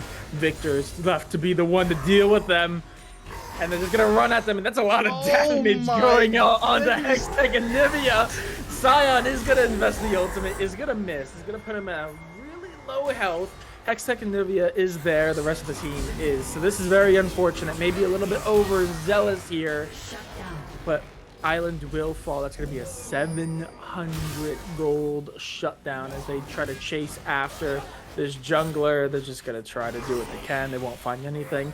Little unfortunate. I do think maybe that's a little overzealous, but it's also the first death they've had this game. It's going to be quite a nice chunk of gold in the side of USC's pocket, but I don't think it's going to be a massive shifter in the game state. Yeah, that was 1,000 gold going over to the victor here. And it is going to be pretty much a whole item. Yeah, as you look here at the scoreboard, he does actually pick up his second item off of the gold there. But does it really matter that much? Even with that massive donation, they're still up 6.5k gold. And this is the problem when you get to this stage of the game. 2 minutes and 15 seconds, there's going to be a mountain soul up for the side of Lit. USC has to contest. There's no ifs, ands, or buts about it. They have to contest. And it forces them into such weird and precarious situations as Lit looks to take the Baron even off their hands. It's going to be such a problematic fight because they're down so many items, so much gold, and they just never have the spot to actually get a kill. Only go in is looking to die here because Miasma should come out and there's no belly flop available when that happens. That's a lot of damage on the going in, and there we go. That is going to be the kill. Secure. Dead Botting now unstoppable. 7, 1, and 2 as they secure it. It was a fake Baron play, allowed them to get a kill. That's going to set them up to take not only that turret, but it should be this inhibitor. If they play this right, this might just be game. They need to play this a little bit carefully for the side of USC. If they give away too many kills here, that could be the end of it. They are going to be able to sneak the inhibitor. And it looks like, are they going to go right back for Baron, or are they just clearing out jungle? Because Baron's still up. Dragon is up in only 5 seconds. Actually, looks like they're going for a recall? I'm a little bit confused here with 2 major objectives on. I'm not sure the timing is quite ideal here for a recall. normally a minute is about when you want to get the time to back, but it looks like Cassiopeia might just be caught out. And I do believe, yes, Little Luck has the damage to get the kill. So now you leave it up to what timing is going to look like on the Dragon. Actually, Soriin. Okay, Island does have a lot of tankiness behind them, can outlast a lot. They are going to knock up the Zeri, and Zeri's going to get charged in on the Flag Drag, the Cataclysm, and also invest it. They're going to do so much damage. Clifford's going to get whittled away down to size, in fact, as only going in secures the kill. That's another death, and the belly goes through. That does knock two of them, but it's not going to be enough. Skyo does find Living Phoenix. Dead bot now, actually cannot do all that much. Island's the last one standing in this bot lane, very weak.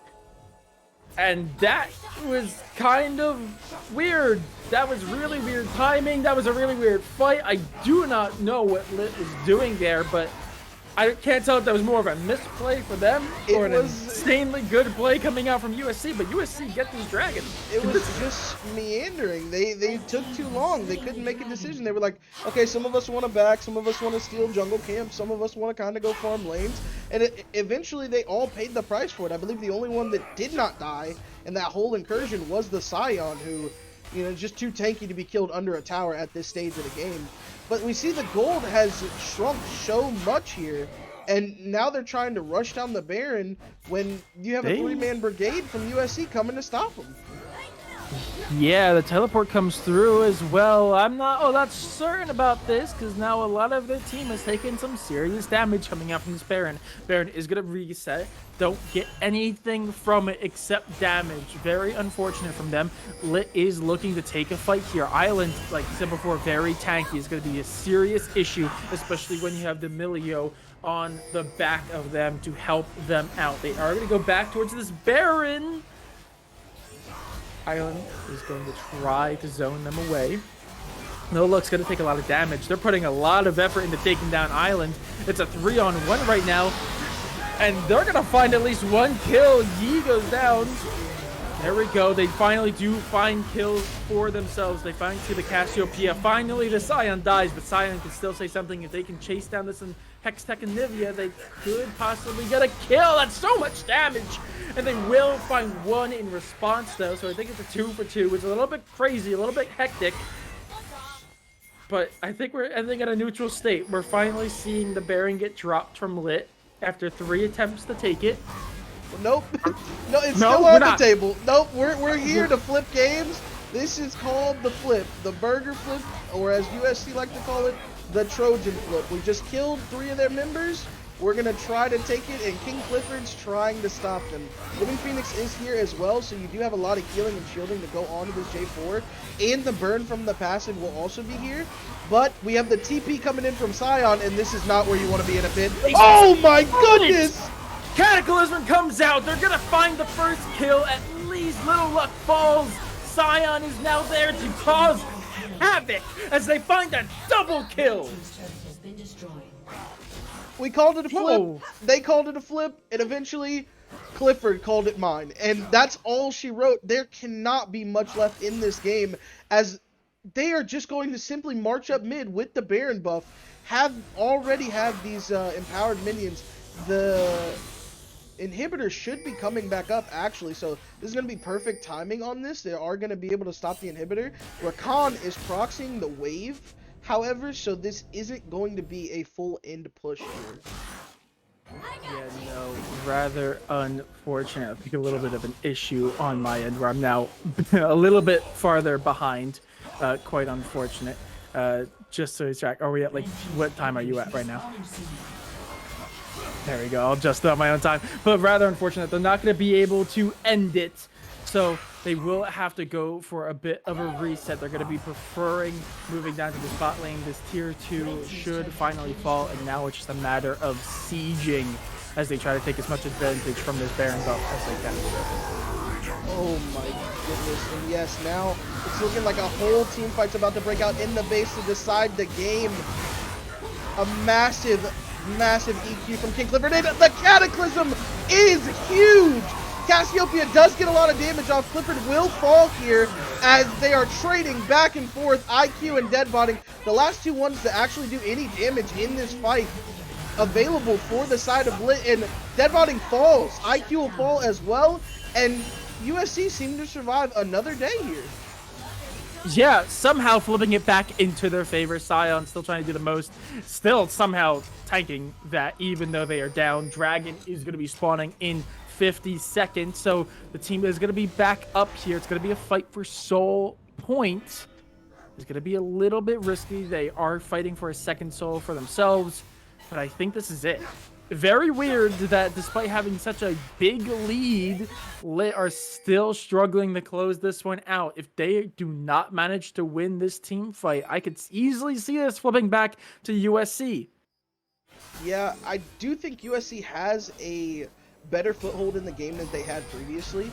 I think these team fights are just not synergistic. We're not getting the Scion Wombo combo into the J4. It's like par-sectioned off where Scion had to ult for some damage and then the team wanted to join the fight, and then J4 Cataclysm on the back end afterward, and Wukong is actually doing a lot of damage before they die. So it does seem like this might just be a turnaround here, but it's a lonesome TP for only go in, and this might be a turn. Stolen Dragon! Another stolen! That's 3 stolen major objectives coming out from Little Luck, coming in massive here. Will finally fall. Jarvan falls in response as well, and now it's a chase down. They have Mountain Soul. They have all the tools they need for success. Only go in is just getting whittled away one by one. The Leandry is going to be too much. The Scion secures it though. And now the last two, the last hope. Scion is still there, could still make a play, is gonna knock up the one. The flash comes through, and Hextech and Nivea, nowhere to go, nowhere to hide. Skyo, the last one standing, never mind. And that should be it. The ace as Lit take a fight that very weirdly should have been theirs to lose. Still managed to pull through, take a game that they almost threw away, bring it back into their favor. That should be this last turret. They're taking this. There's 2 up now. Both a lot of damage. There we go. Scion is just going to tank it. Doesn't matter. They have Scion. They win regardless. Yeah. But Lit are going to... Scion, he has passive, so... Yeah. Lit are going to secure game number 2, bringing us to game number 3. That was one of the most hectic games of League I think I've ever cast. I have no idea what happened. It was like I blacked out for a few minutes.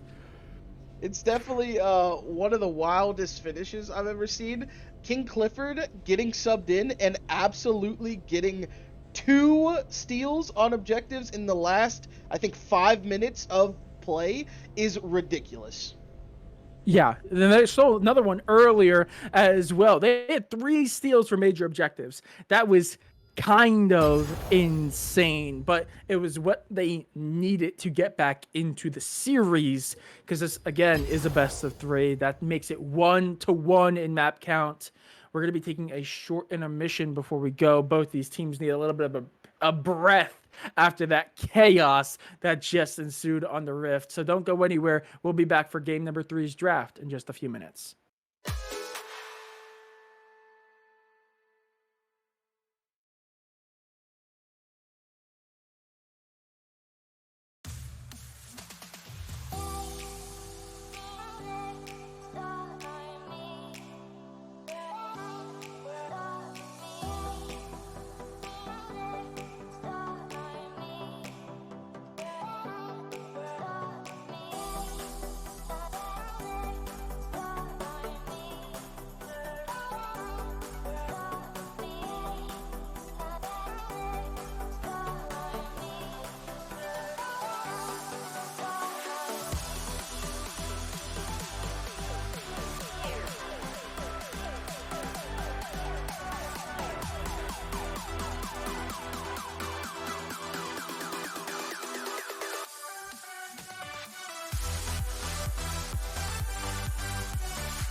Game number 3.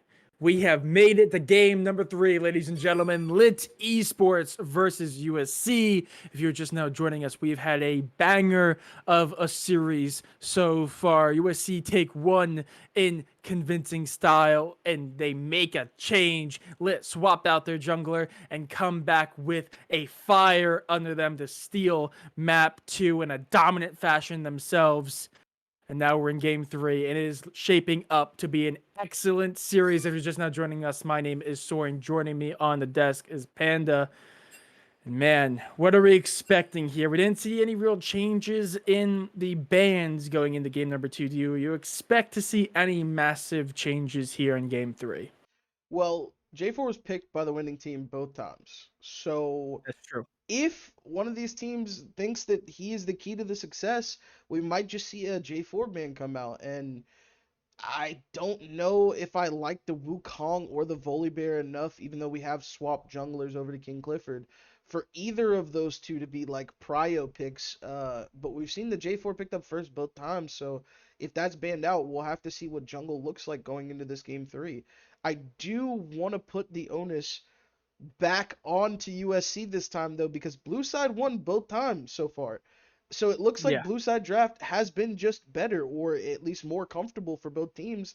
So USC should look to take comfort. Yeah, absolutely. I would be very concerned for Lit here if they let the Thresh come through and allow them to pick that comfort pickup. Maybe the Aphelios and Thresh comes through because that was very, very efficient. But it kind of also has been the tale of two supports. In the last game, Milio only died twice, got 22 assists, most in the lobby. Massive support, massive impact on the team. I would not be surprised if we see a little bit more prio for banning bot and support matchups here. I would honestly kind of want to see it, seeing as both games have kind of been won by the bot lane. Because even though we saw Sion kind of dominate, Lucian deadbotting was really just tearing them apart at times. So I think we're going to see a very interesting ban phase here. I'm interested to see what comes out first from USC. And it does look like they're going to go into the Seraphine for the first ban. Zaya picked up for the first ban on the side of Lit, so it looks like we're just going to get more of the same as far as bans are concerned. Very rapid. Anivia, Amumu, it should be Echo here. No, There they we do go. actually make the pivot. Oh, we finally see a change. I was gonna say, there's no way we go with the exact same bands across the board. We finally see J4 get taken. Makes sense. USC had a really good game with them, and since now Lit aren't able to pick it up first with a guarantee, they banned that away real quick. But we do see the Gragas get picked up. I mentioned it before. It's a really good flex. It could go mid, top, and jungle.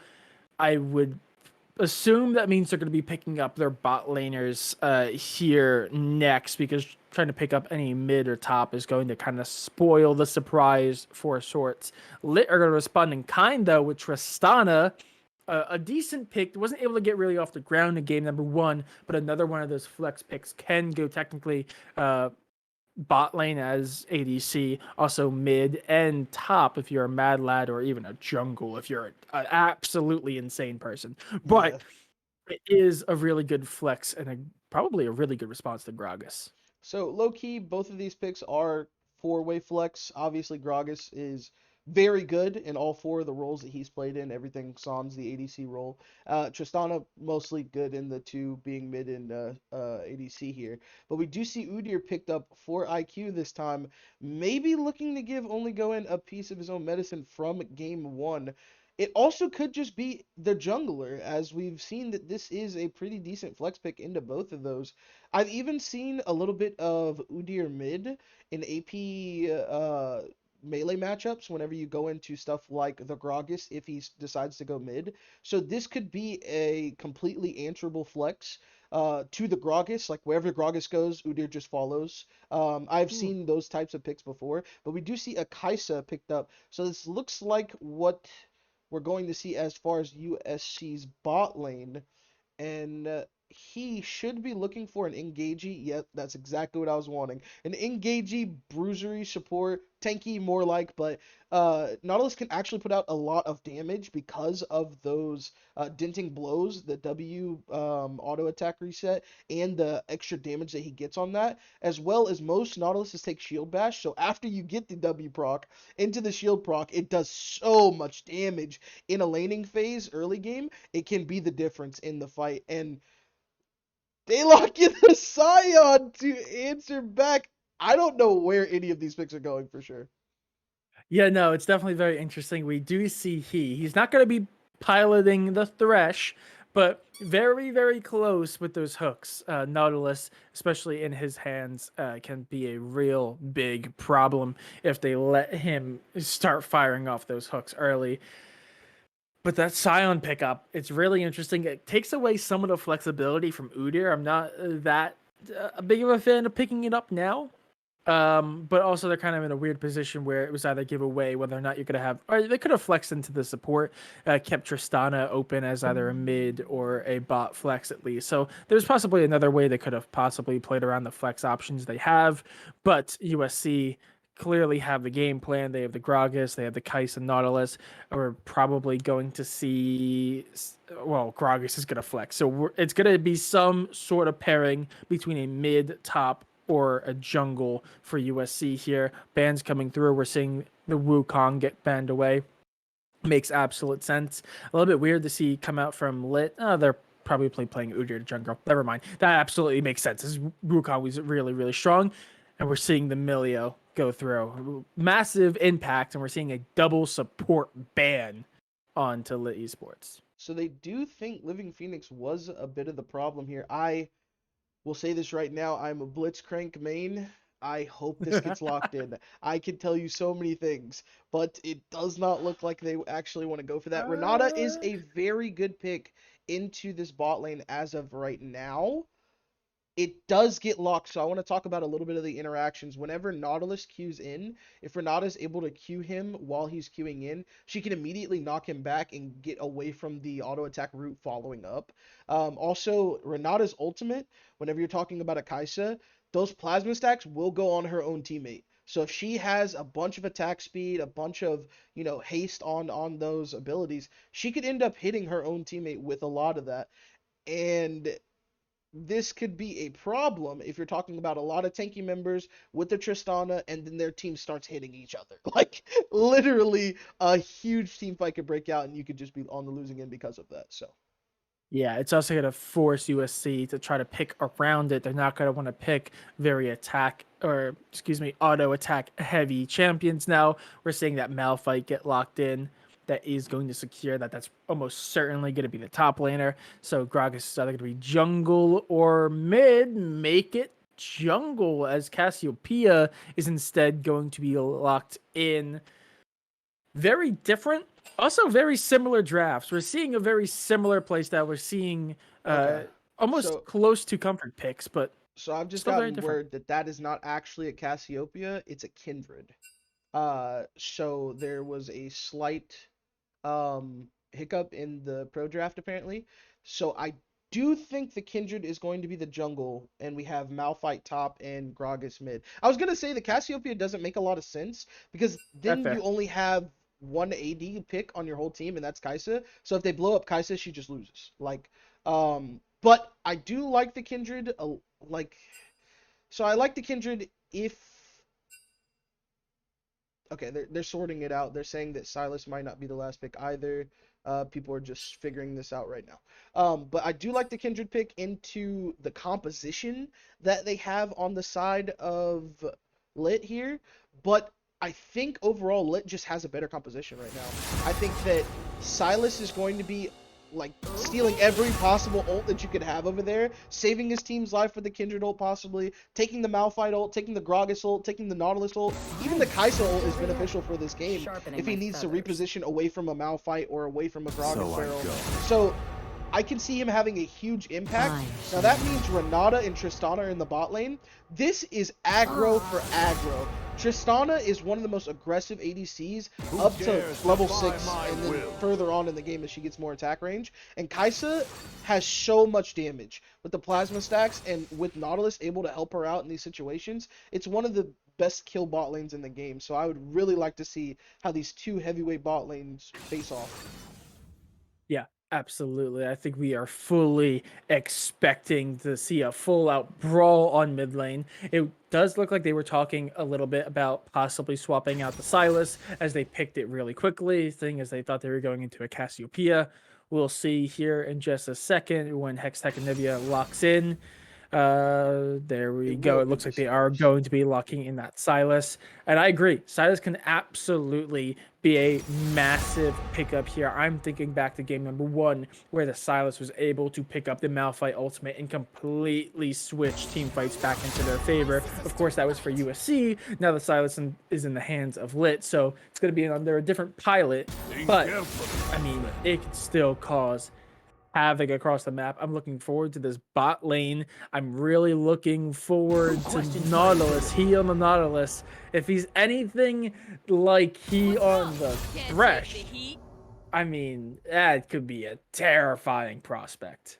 Yeah, and these squishies on the side of Lit are gonna be at the mercy of the Nautilus ult late game, mid game even. Whenever that ult starts to hit, Tristana can jump away. However, the ult will hit her. And one of the best interactions for Nautilus into Tristana is he can pull her out of the air. He's already done it on Thresh. We saw him flay. We saw him pull. He can do it again on Nautilus, and it is so detrimental to the Tristana's damage and escape potential if her W is taken out of the air, because that's a 16-17 second cooldown early. You can't get away unless you flash after that. And then Kai'Sa has follow-up. She's going to dive. Gragas can dive. And Kindred can pretty much save anybody's life. So it's going to be a very, I think, even game.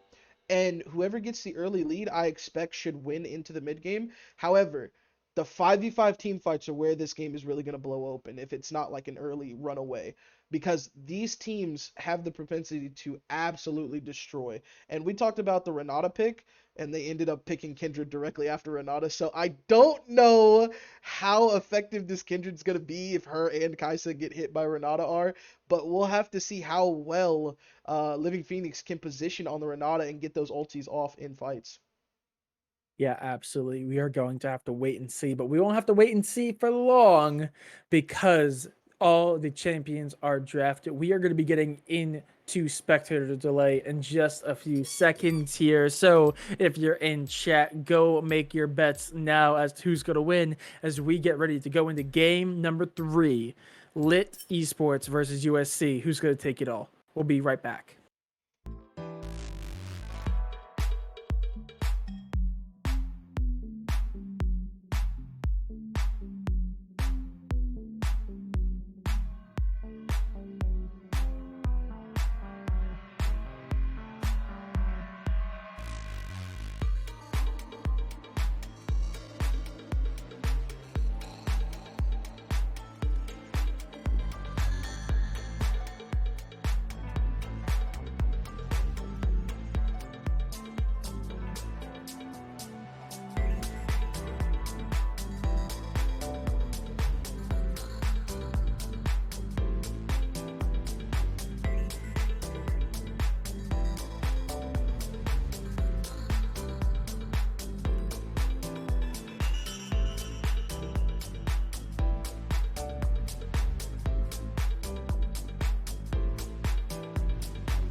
This is it. Game 3. Pride on the line and a secured spot in playoffs on the line for Lit. Both teams changing it up.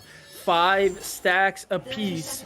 The one's expecting an invade, and the other one's going for one. They're going to be running into the Silas point blank. The flash comes through, the root as well. Go is going to get hit, but the team is there to support them. It's going to be a 5-on-5 flash really early, and he is going to get melted, and there's so much damage coming through. Hextech and Nivea is going to fall as well. Little Lek is going to have to flash over the wall, and just barely, never mind. Flash invested. Okay, they're fine. I thought they already used it. A little scary from the Scion, but at the end, it's 2 kills immediately into the favor of USC. Whew. I can't believe. Oh, sorry the counter... for Lit. My bad. I got the teams mixed up. Yeah, that's for Lit there. I can't believe the counter invade actually won like that. Beautiful bait out of Goat here. Burned the flash off of Hehe, and then just good work out of Clifford. He absolutely destroyed. All the Phoenix damage came through, and they were just melted early. And that was 1 kill over to the Tristana, and unfortunately 1 kill over to Phoenix here. But 2 Dark Seal stacks on Silas here.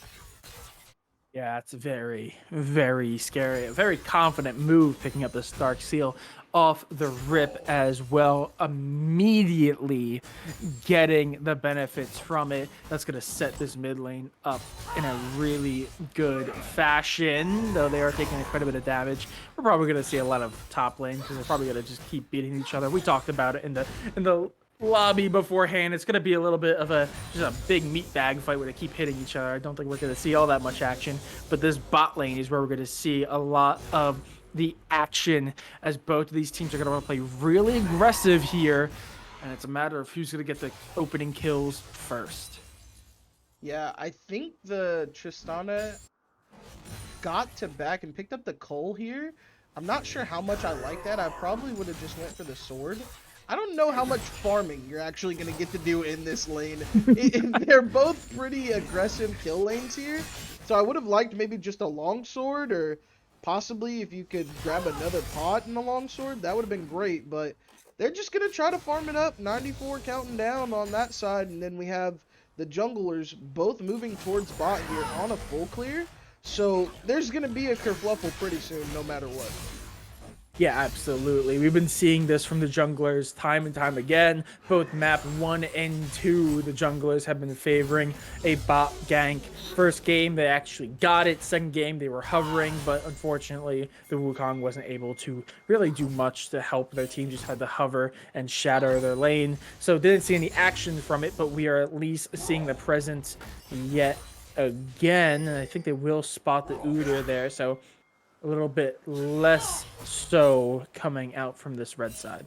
And I want to point out the team play here. Kindred's marks are super important for her. And you kind of take a 50-50 gamble on the scuttle early. So she gambled that, hey, bot side has the push. I hope that the scuttle mark spawns on the bot side, and it did. We saw 4 people rotate to help her secure that, and that is 1 stack already down. Unfortunately, she was set behind because every single person on the enemy team already has some gold in their pocket from the early invade or counter invade, therefore. So she's going to have to catch up a little bit, but I like this pacing already from the side of USC, and how well they can continue doing that is going to be a huge boon for them, or bane if they're not able to continue it at all. Yeah, absolutely. And we're going to keep track of those Kindred marks now on the red side's chickens as well. So going to have to do quite a bit of counter jungling here. Maybe we'll need the assistance of their laners to help out. Gragas is putting some serious damage onto this Silas goat. Does have the Darksteel sacks, but Gragas really, really good at sustaining in lane. Should be able to hold their own pretty well. Yeah, I like the Silas's aggression into the Gragas early. The trade patterns aren't exactly the easiest to do because Gragas does have that self-mitigation with the W, and then he has a pretty potent heal on his passive. So as long as you can keep burning him down and making him use that heal passive, you can do a lot of damage, and we saw that towards the end there. I expect that Silas is going to be engaging with the Udyr, and that landed, so that's flash already. Yeah, little luck. There's a lot of damage to Clifford. Not able to secure the kill, though. Though they do have their friend Hextech and Nivea come in, try to support, try to get a trade, but they won't be able to do so. Clifford just going to run away for their life. Meanwhile, the top laners do make their way down to mid laner. Island, is just there, going to clear out the ward, head back to top. Malphite, unfortunately, leaving lane and now has to recall to get back to it. It's going to give this Scion a little bit of extra CS and some time in lane alone. I think that was a really good job out of everyone from the side of Lit. They knew that there was going to be some aggression towards mid here. They got ahead of it, and then instead of over-aggressing to continue the fight, which they probably would have gotten another kill for, they decided to back off and reset, especially when he came up. That could have really turned the fight on its head, and they just played better than it. They literally outplayed them in that moment, and they were able to get drag off the back of it. So I'm really proud of the way that they've been acting so far. Yeah, and that is going to be the Gragas ultimate taken by the Silas. A little bit of pressure, I believe. Scuttle is actually still going to be up, being pushed away. The Kindred can't really do much with the Udyr there present. Never mind, they are going to take that. Up on top lane, we are still seeing these skirmishes come through. Nothing too crazy, but Lit stacking up Drakes. They've been prioritizing picking up those early Drakes every single game so far. Only once have we seen it really used to fruition, but the Hextech Drake, I think, has started every single one of these games and has been a key to getting early lead in all 2 of the games we've seen so far. Yeah, I'm not a big fan of... Go?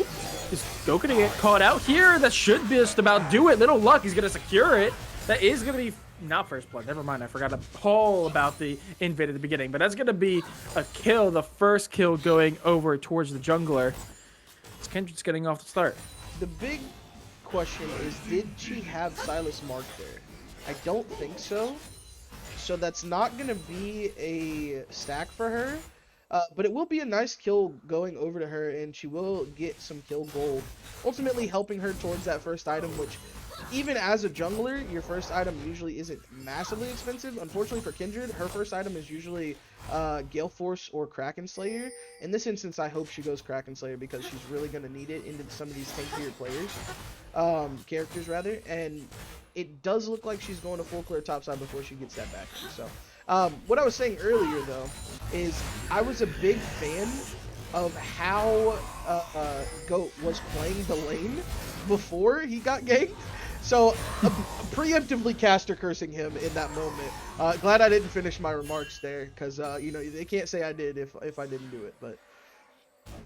Yeah, absolutely. There is a lot to be said here. Goat is playing this extremely well, especially going up against such a high sustained champion. They do have the support of their support there. Unfortunately, the Q does miss. Can't really do much about it. Clifford and Only Go In are taking a trade, but King Clifford gets caught out as Luck is there to support. Now Only Going In, taking this fight with Island. The Kindred's still there, could have a say in the matter. There we go. We do see Living Phoenix hit the cube this time, so it is going to keep the Gragas away only momentarily, as that should be Rift Herald taken in the favor of USC. I do believe this will go over. Unfortunately, like I said, the good thing to come out of mid lane was that she did not get a stack. Well, Clifford just gave her the stack that she missed mid lane. So she is going to be up to 2 stacks, I do believe. Unless she got one somewhere else I did not notice. Tracking those is going to be huge because when she gets to 4, she gets that extended attack range and a little bit more damage on her abilities. And he might just be caught out here. There he will. He gets pulled, and he's in a really awkward position. Meanwhile, the Silas is keeping the Gragas busy. He is going to get the Blast Cone, is going to get away with his life, barely. Meanwhile, up on top lane, Island has full control. Is going to find the 3rd turret plating as well. So all around the map right now, Lit are in control. Yeah, I think this ultimately is just a really good play for Lit. Scion is so far ahead of where he should be because of the early assist that he got and the just massive amount of plate gold that he is getting. And now he's just ulting back to lane, no TP, no problem. He's going to be able to stop Malphite from getting any more of these plates and push down the lane at the looks of it. He won't have a good fighting tool in the Malphite's ulti, which should be up really soon, so we might see a swing that way, but he's still doing very well for himself. Ooh, Hextech Anivia is going to try to take a fight with Udyr, is going to get punished for it, loses out on that trade. Meanwhile, we keep seeing these Kindred marks towards the opponent's jungle, not going to be able to get the... that's not the Gromp. That's a completely different... Whatever. Not going to get the camp in that situation. But will continue to try to do so. As you mentioned, already has at least 1 stack in a really good position to start taking some of these early team fights, as we are seeing the 2nd Drake come up here in just a minute. Both teams are going to vie for it. Yeah, this should actually be a really big team fight, as we have Scion and Malphite meandering down from top lane. Scion has a little bit of a lead, but Malphite does have ult if he just wants to fight him initially. It doesn't look like they're going to be able to get Dragon, but here comes the fight.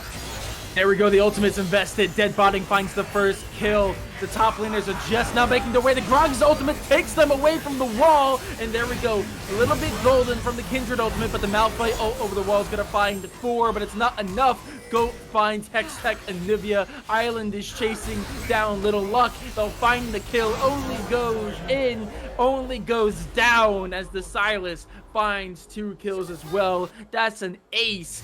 5 for... Is it an ace? No, 5 for 4, excuse me, as he is able to get away. No, he died at the beginning of that engage. I do believe that's a delayed ace. 5 for 0 there. They do get the drag on the side of USC, but man, oh man, did you just lose out on so much gold and experience across the map. I mean, yeah, chaos, but that is going to be a massive boon here for Lit. Now they did lose the Drake, but as a massive win, as they are now 2-8 in the kill count, he is gonna walk up a little bit menacingly, posing possibly pulling one of them, but will not do so, as now the lead has firmly gone back into the favor of Lit. That's just under a 5k gold lead. I think it's a 4.5. So not exactly perfect. I do believe that was that one of Little Luck's Another stack, yeah, it does. Yeah, It does look like he's at 3, if I'm not mistaken. I think one more, and he will have that upgraded attack range and damage on his Q. But I do think overall they're just in a really good spot on the side of Lit. He's doing everything he can, but when Silas stole his ult and he got picked off towards the mid lane, it just looked like it was going downhill from for him there, excuse me. And I think right now no one on the side of USC can really challenge anybody lane wise from the side of Lit outside of maybe, you know, the Malphite and Scion slapping each other. Yeah, no, it's becoming quite a nuisance for them. They really have no winning lanes. And even that Scion Malphite lane, Scion's been consistently winning it. Right now, it's 3 plates for only 1.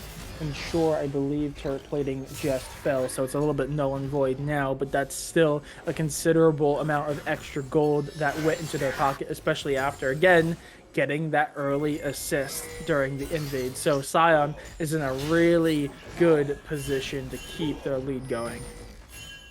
Goat not gonna fall for that same okie doke twice there. Now Little Luck's like, man, did he find out that I was here? And the wreck comes through just at the perfect time. There we go. The investment from the Renata ult does not find anyone. The flash comes through. They do only find one. Sorry, they do find 2 kills there. He is going to be spotted. They will use the vision cone. Will give away a lot of information. Only go in is stuck on the turret. That first turret in the mid lane falls. It is the first turret to drop as well. It's going to be some serious pressure. Malphite ults in, but they get the flash away, and Goat actually gets the punish on it as they find the kill as well. Yeah, this game is just getting further and further apart. I'm a big fan of this. Why are they chasing that? Yeah. Oh man, that was just really unfortunate from he. I think he assumed that Kai'Sa would be able to TP in and everyone else had already backed, but not a good assumption when you're almost 8k gold down. It's just getting from bad to worse here as Kindred has her mythic completed, Kai'Sa has her mythic completed, but not really in a good spot to fight anymore in this game. You see objective bounties already up on the board.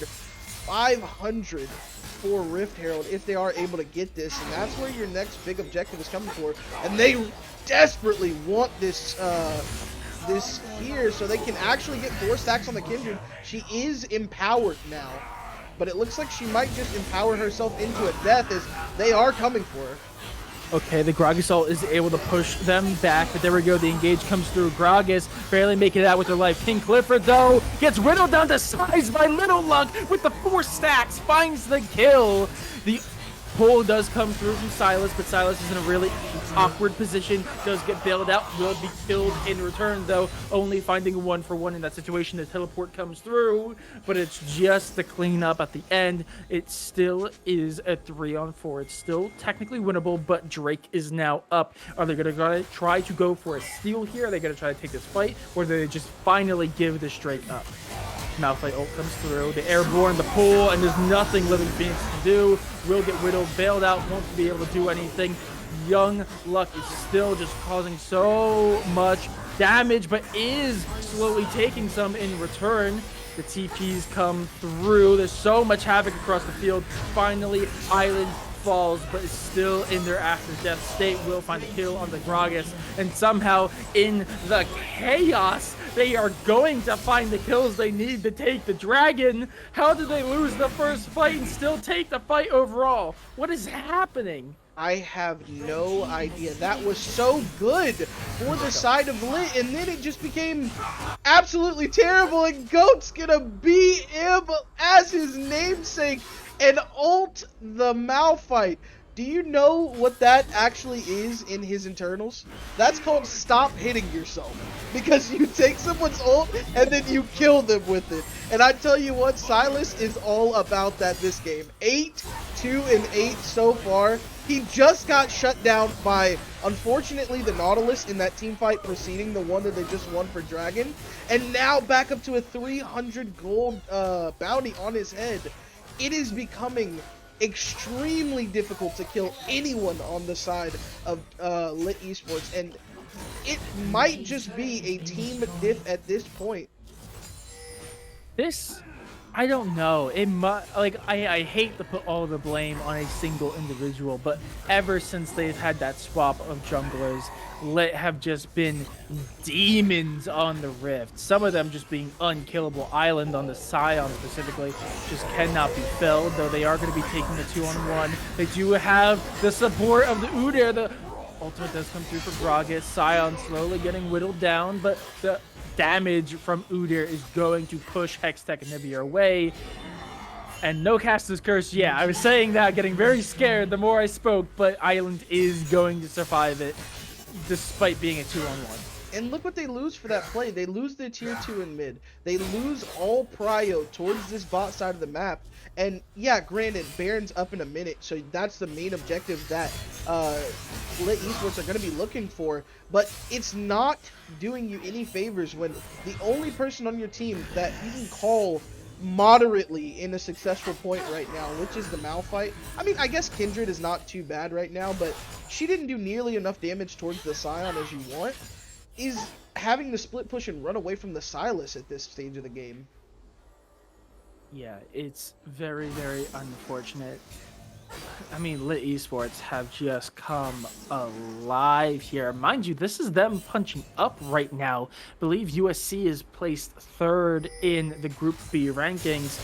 Meanwhile, excuse me, Lit, I believe, is 7th or 8th. They're only one spot above the dropping point for playoffs here as we get to the final 2 weeks of groups. So this, in theory, on paper, could have easily been a 2-0 gone the way of USC, but Lit are refusing to take the L and are continuing to fight. And man, I don't even know if that's the word to describe it, because it has been dominant so far. And Little Luck just gets pelted, takes so much damage off of basically one piece of utility, has to run away. Hextech and Nivea on the Gragas, the only thing acting as a wall between them, a buffer, so to speak. Meanwhile, this Rift Herald slowly, menacingly makes its way towards that bottom turret with the Silas there and boot. And now the rest of their team, with this prio towards bot lane, is going to start trying to steal a Baron here. Yeah, I don't think it's stealing at this point, as they kind of like walked into the Walmart, said, hey, I'm buying the whole store, and then walked out. As long as this isn't stolen by, like, you know, a miraculous... No, look at, they stole it! No, but no, I did it, no. but I did it. Oh, I thought that said blue. I thought that said blue. I was freaking out, man. Yeah, chaos ensued. I think this is going to be a clean ace here for Lit Esports, and that's probably going to be the game. I mean, sans maybe a minute for them to back by and push out the lanes. It's pretty much over. I don't even think Little Luck had enough damage to try to steal at that point. Like, if he walks in there, I think Scion just blows him up with the help of Udyr. And yeah, at this stage of the game, who's killing who? No one on USC is going to kill anyone on Lit Esports. And even the Renata, who we saw get very, very low in that fight, nearly dead, popped the revive on herself, and they were able to get the kill onto, I believe, the Kaisa, and then boom, that's it. She's back alive. I saw that barrel go off right as the notification hit, and I for sure thought they managed to steal it, but no, it is dominance. There is no reprieve from them as they do find the kill. Goat finding yet another kill in the bot. Like, there's no way they 2v1 this, right? Make it a 2v2. They have the support of their support there. Little Luck yet again getting whittled down to size. Make it a double. Yeah, this game is pretty much cooked. I mean, I could tell you the 1,000,000 to 1 chance that USC gets like an amazing team fight into a Elder Steel in about 10 minutes time, but I don't think Lit's giving them 10 minutes. I think they're giving them not even 2 minutes. They're looking to end this game right now, and even the game can't take it anymore. They're like, man, I quit. I'm pausing right here. The game's over. I'm gonna call it right now. Island's pushing up this mid lane right here as the rest of his team is just smacking into this inhibitor here. And if Only Go In's not careful, he's just gonna only die here. Silas does move up as well, so they are gonna get both these inhibitors. And if there's one small overstep from USC, that could be the end of the game. A small catch out could be it. There we go. The play comes through, the engage, and he is just going to get whittled on the size. No. King Clifford, and Only Go In is going to go in, and is just going to get punished for it as well. Dead body secures the kill. Goats chasing down Little Luck. They're under turret, doesn't matter. They have the health, they have the damage. Little Luck is surviving simply off their ultimate, but it's not enough to do it. Now, the last two standing need to do it all. They're pushing in this final wave, and this should just be about it. From going 1-0 down, the reverse sweep has Lit trade out their junglers and then proceed to come alive and win game 2 and 3 in dominant fashion. And this is just pouring salt on the wound, pushing USC back to their fountain, and that's it. It's secure. 7-29 is the final on the board, as that is going to be Lit securing the win, and I believe it also secures the playoffs. That is so unfortunate for the side of USC. I think the game was just thrown off from the terrible invade. Well, I wouldn't say it's a terrible invade. When you have Nautilus, you want to move and look for those.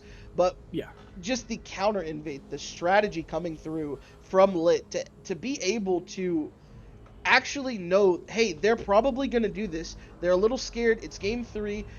And they just counter it perfectly. And then boom, the whole game's thrown off from that moment. Yeah, and I'm looking at the graphs because, you know, graphs are always fun to look at. I think it says a lot, and it's a massively big statement piece when you look at the Renata for the side of Lit doing just under 2,000 less damage than the Kaisa, the ADC, the supposed carry for the side of USC. It just was a very unfortunate game. They were set back from the get-go after they were perfectly countered. I mean, it really can't be understated. Lit were down and out after the first game. It was dominance from USC, but somehow they were able to just claw it back, and they're going to take this series. So before we go, we are going to ask them about it because we are going to be taking a short break. And then upon returning, we are going to have one of the players of Lit with us for an interview. So don't go anywhere so you don't miss the secrets of how Lit clawed that back into the reverse sweep. We'll be right back.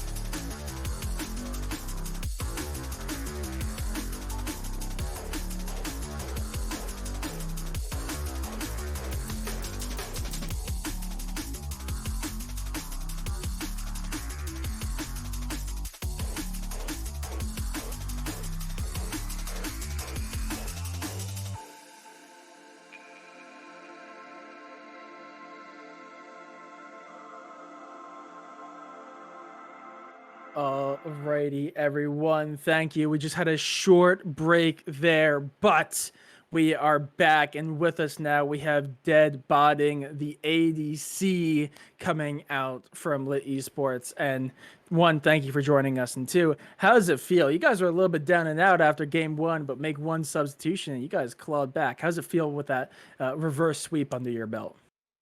It feels pretty good. I think we clinched playoffs with that Yes. win. So always feels good to clinch playoffs. Now, obviously, we're gonna try to like play for seeding and stuff like that, but I think we're still able to get second seed potentially. I was like looking at like the numbers a little bit, and I think it's like there's potential, but obviously, like we're gonna still try our hardest next week. Maybe try some stuff out as well. But feels good. Feels good to win. Obviously, this is our first game with this jungler, with both junglers actually. So it was a little bit. It's a little bit different. Like obviously, we're trying to like feel out the jungler and like get like a idea for like how he wants to play and like his picks and stuff like that. Obviously, but I think it went well once we Was made it the swap. was it more on the jungler or was it more on the composition that you guys had in game one as to why it was such a difficult game over game two and three? I mean, we were kind of like snowballing game one, right? But I feel like it was just like a matter of like champ pools in the jungle and you know how we wanted to like actually play the game. We kind of didn't really go into the draft with a solid plan because like we had like champion pool constraints we had to work around. So yeah, I'd say the difference in jungle helped a lot, but yeah, from like where I was sitting, I think No. composition wise, I think game one composition is like pretty not great, but I think it's still like winnable. I don't think it's like doomed. It's not like a doomed comp, right?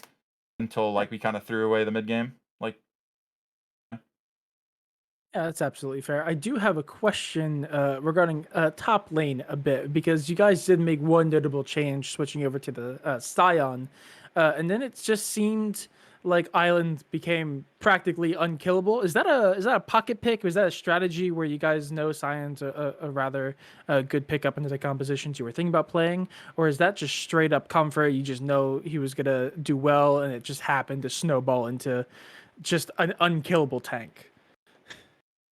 um, nah, I don't even think I don't even think Sion was like in the. It wasn't even like in the playbook like picking Sion. We are kind of looking at like some other champs and like looking at doing some other stuff.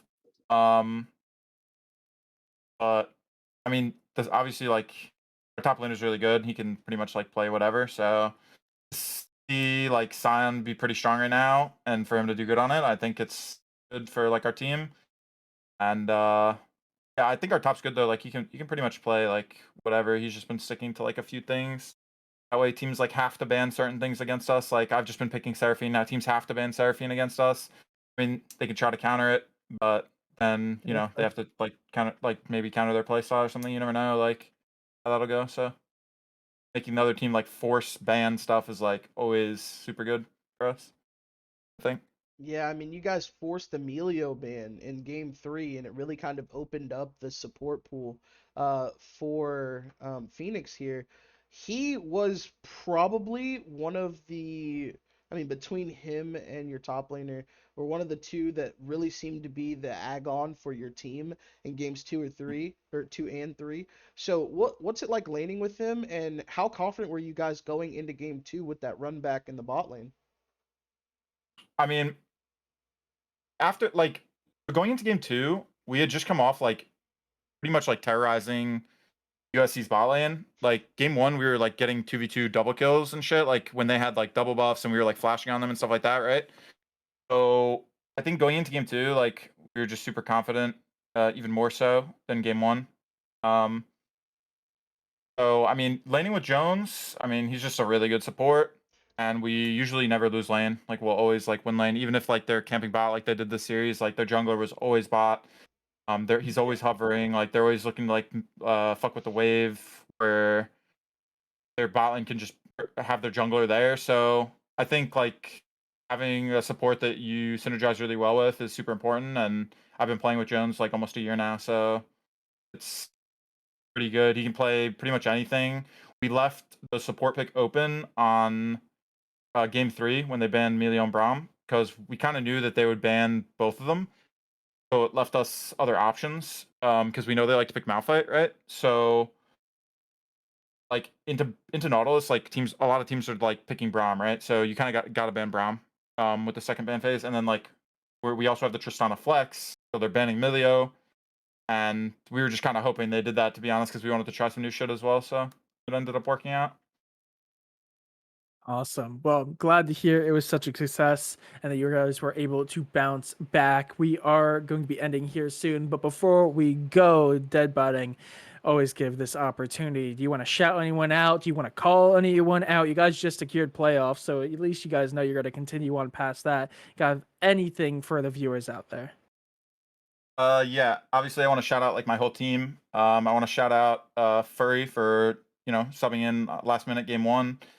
And yeah, I want to call out Lowbacks, gonna take him out of playoffs, round 1, you know what I'm saying? Like TA teams never make it out of round 1, so obviously like it's gonna be fun knocking TA out the first round. Try to get them both. Like if we're lucky, I think we can knock both TA teams out because I think the TA team in our group will have a bye, so I think we can knock them both out. That'll be really funny. Yeah. And I want to call out Flay because like I asked him to jungle for us and he just like wouldn't. So I don't know what's up with that, but yeah. Pretty good. All right. Well, you've heard it here from the TA Slayers, apparently. That is dead botting from the side of Lit Esports, taking the series 2-1, also clinching their spot in the playoffs. Wonderful games as always. Thank you so much for joining us. My name has been Soriin, joining me on the desk and on producing the wonderful Panda. Did an amazing job. So thank you guys so much for watching. Have a wonderful night. You guys did great. Thank you.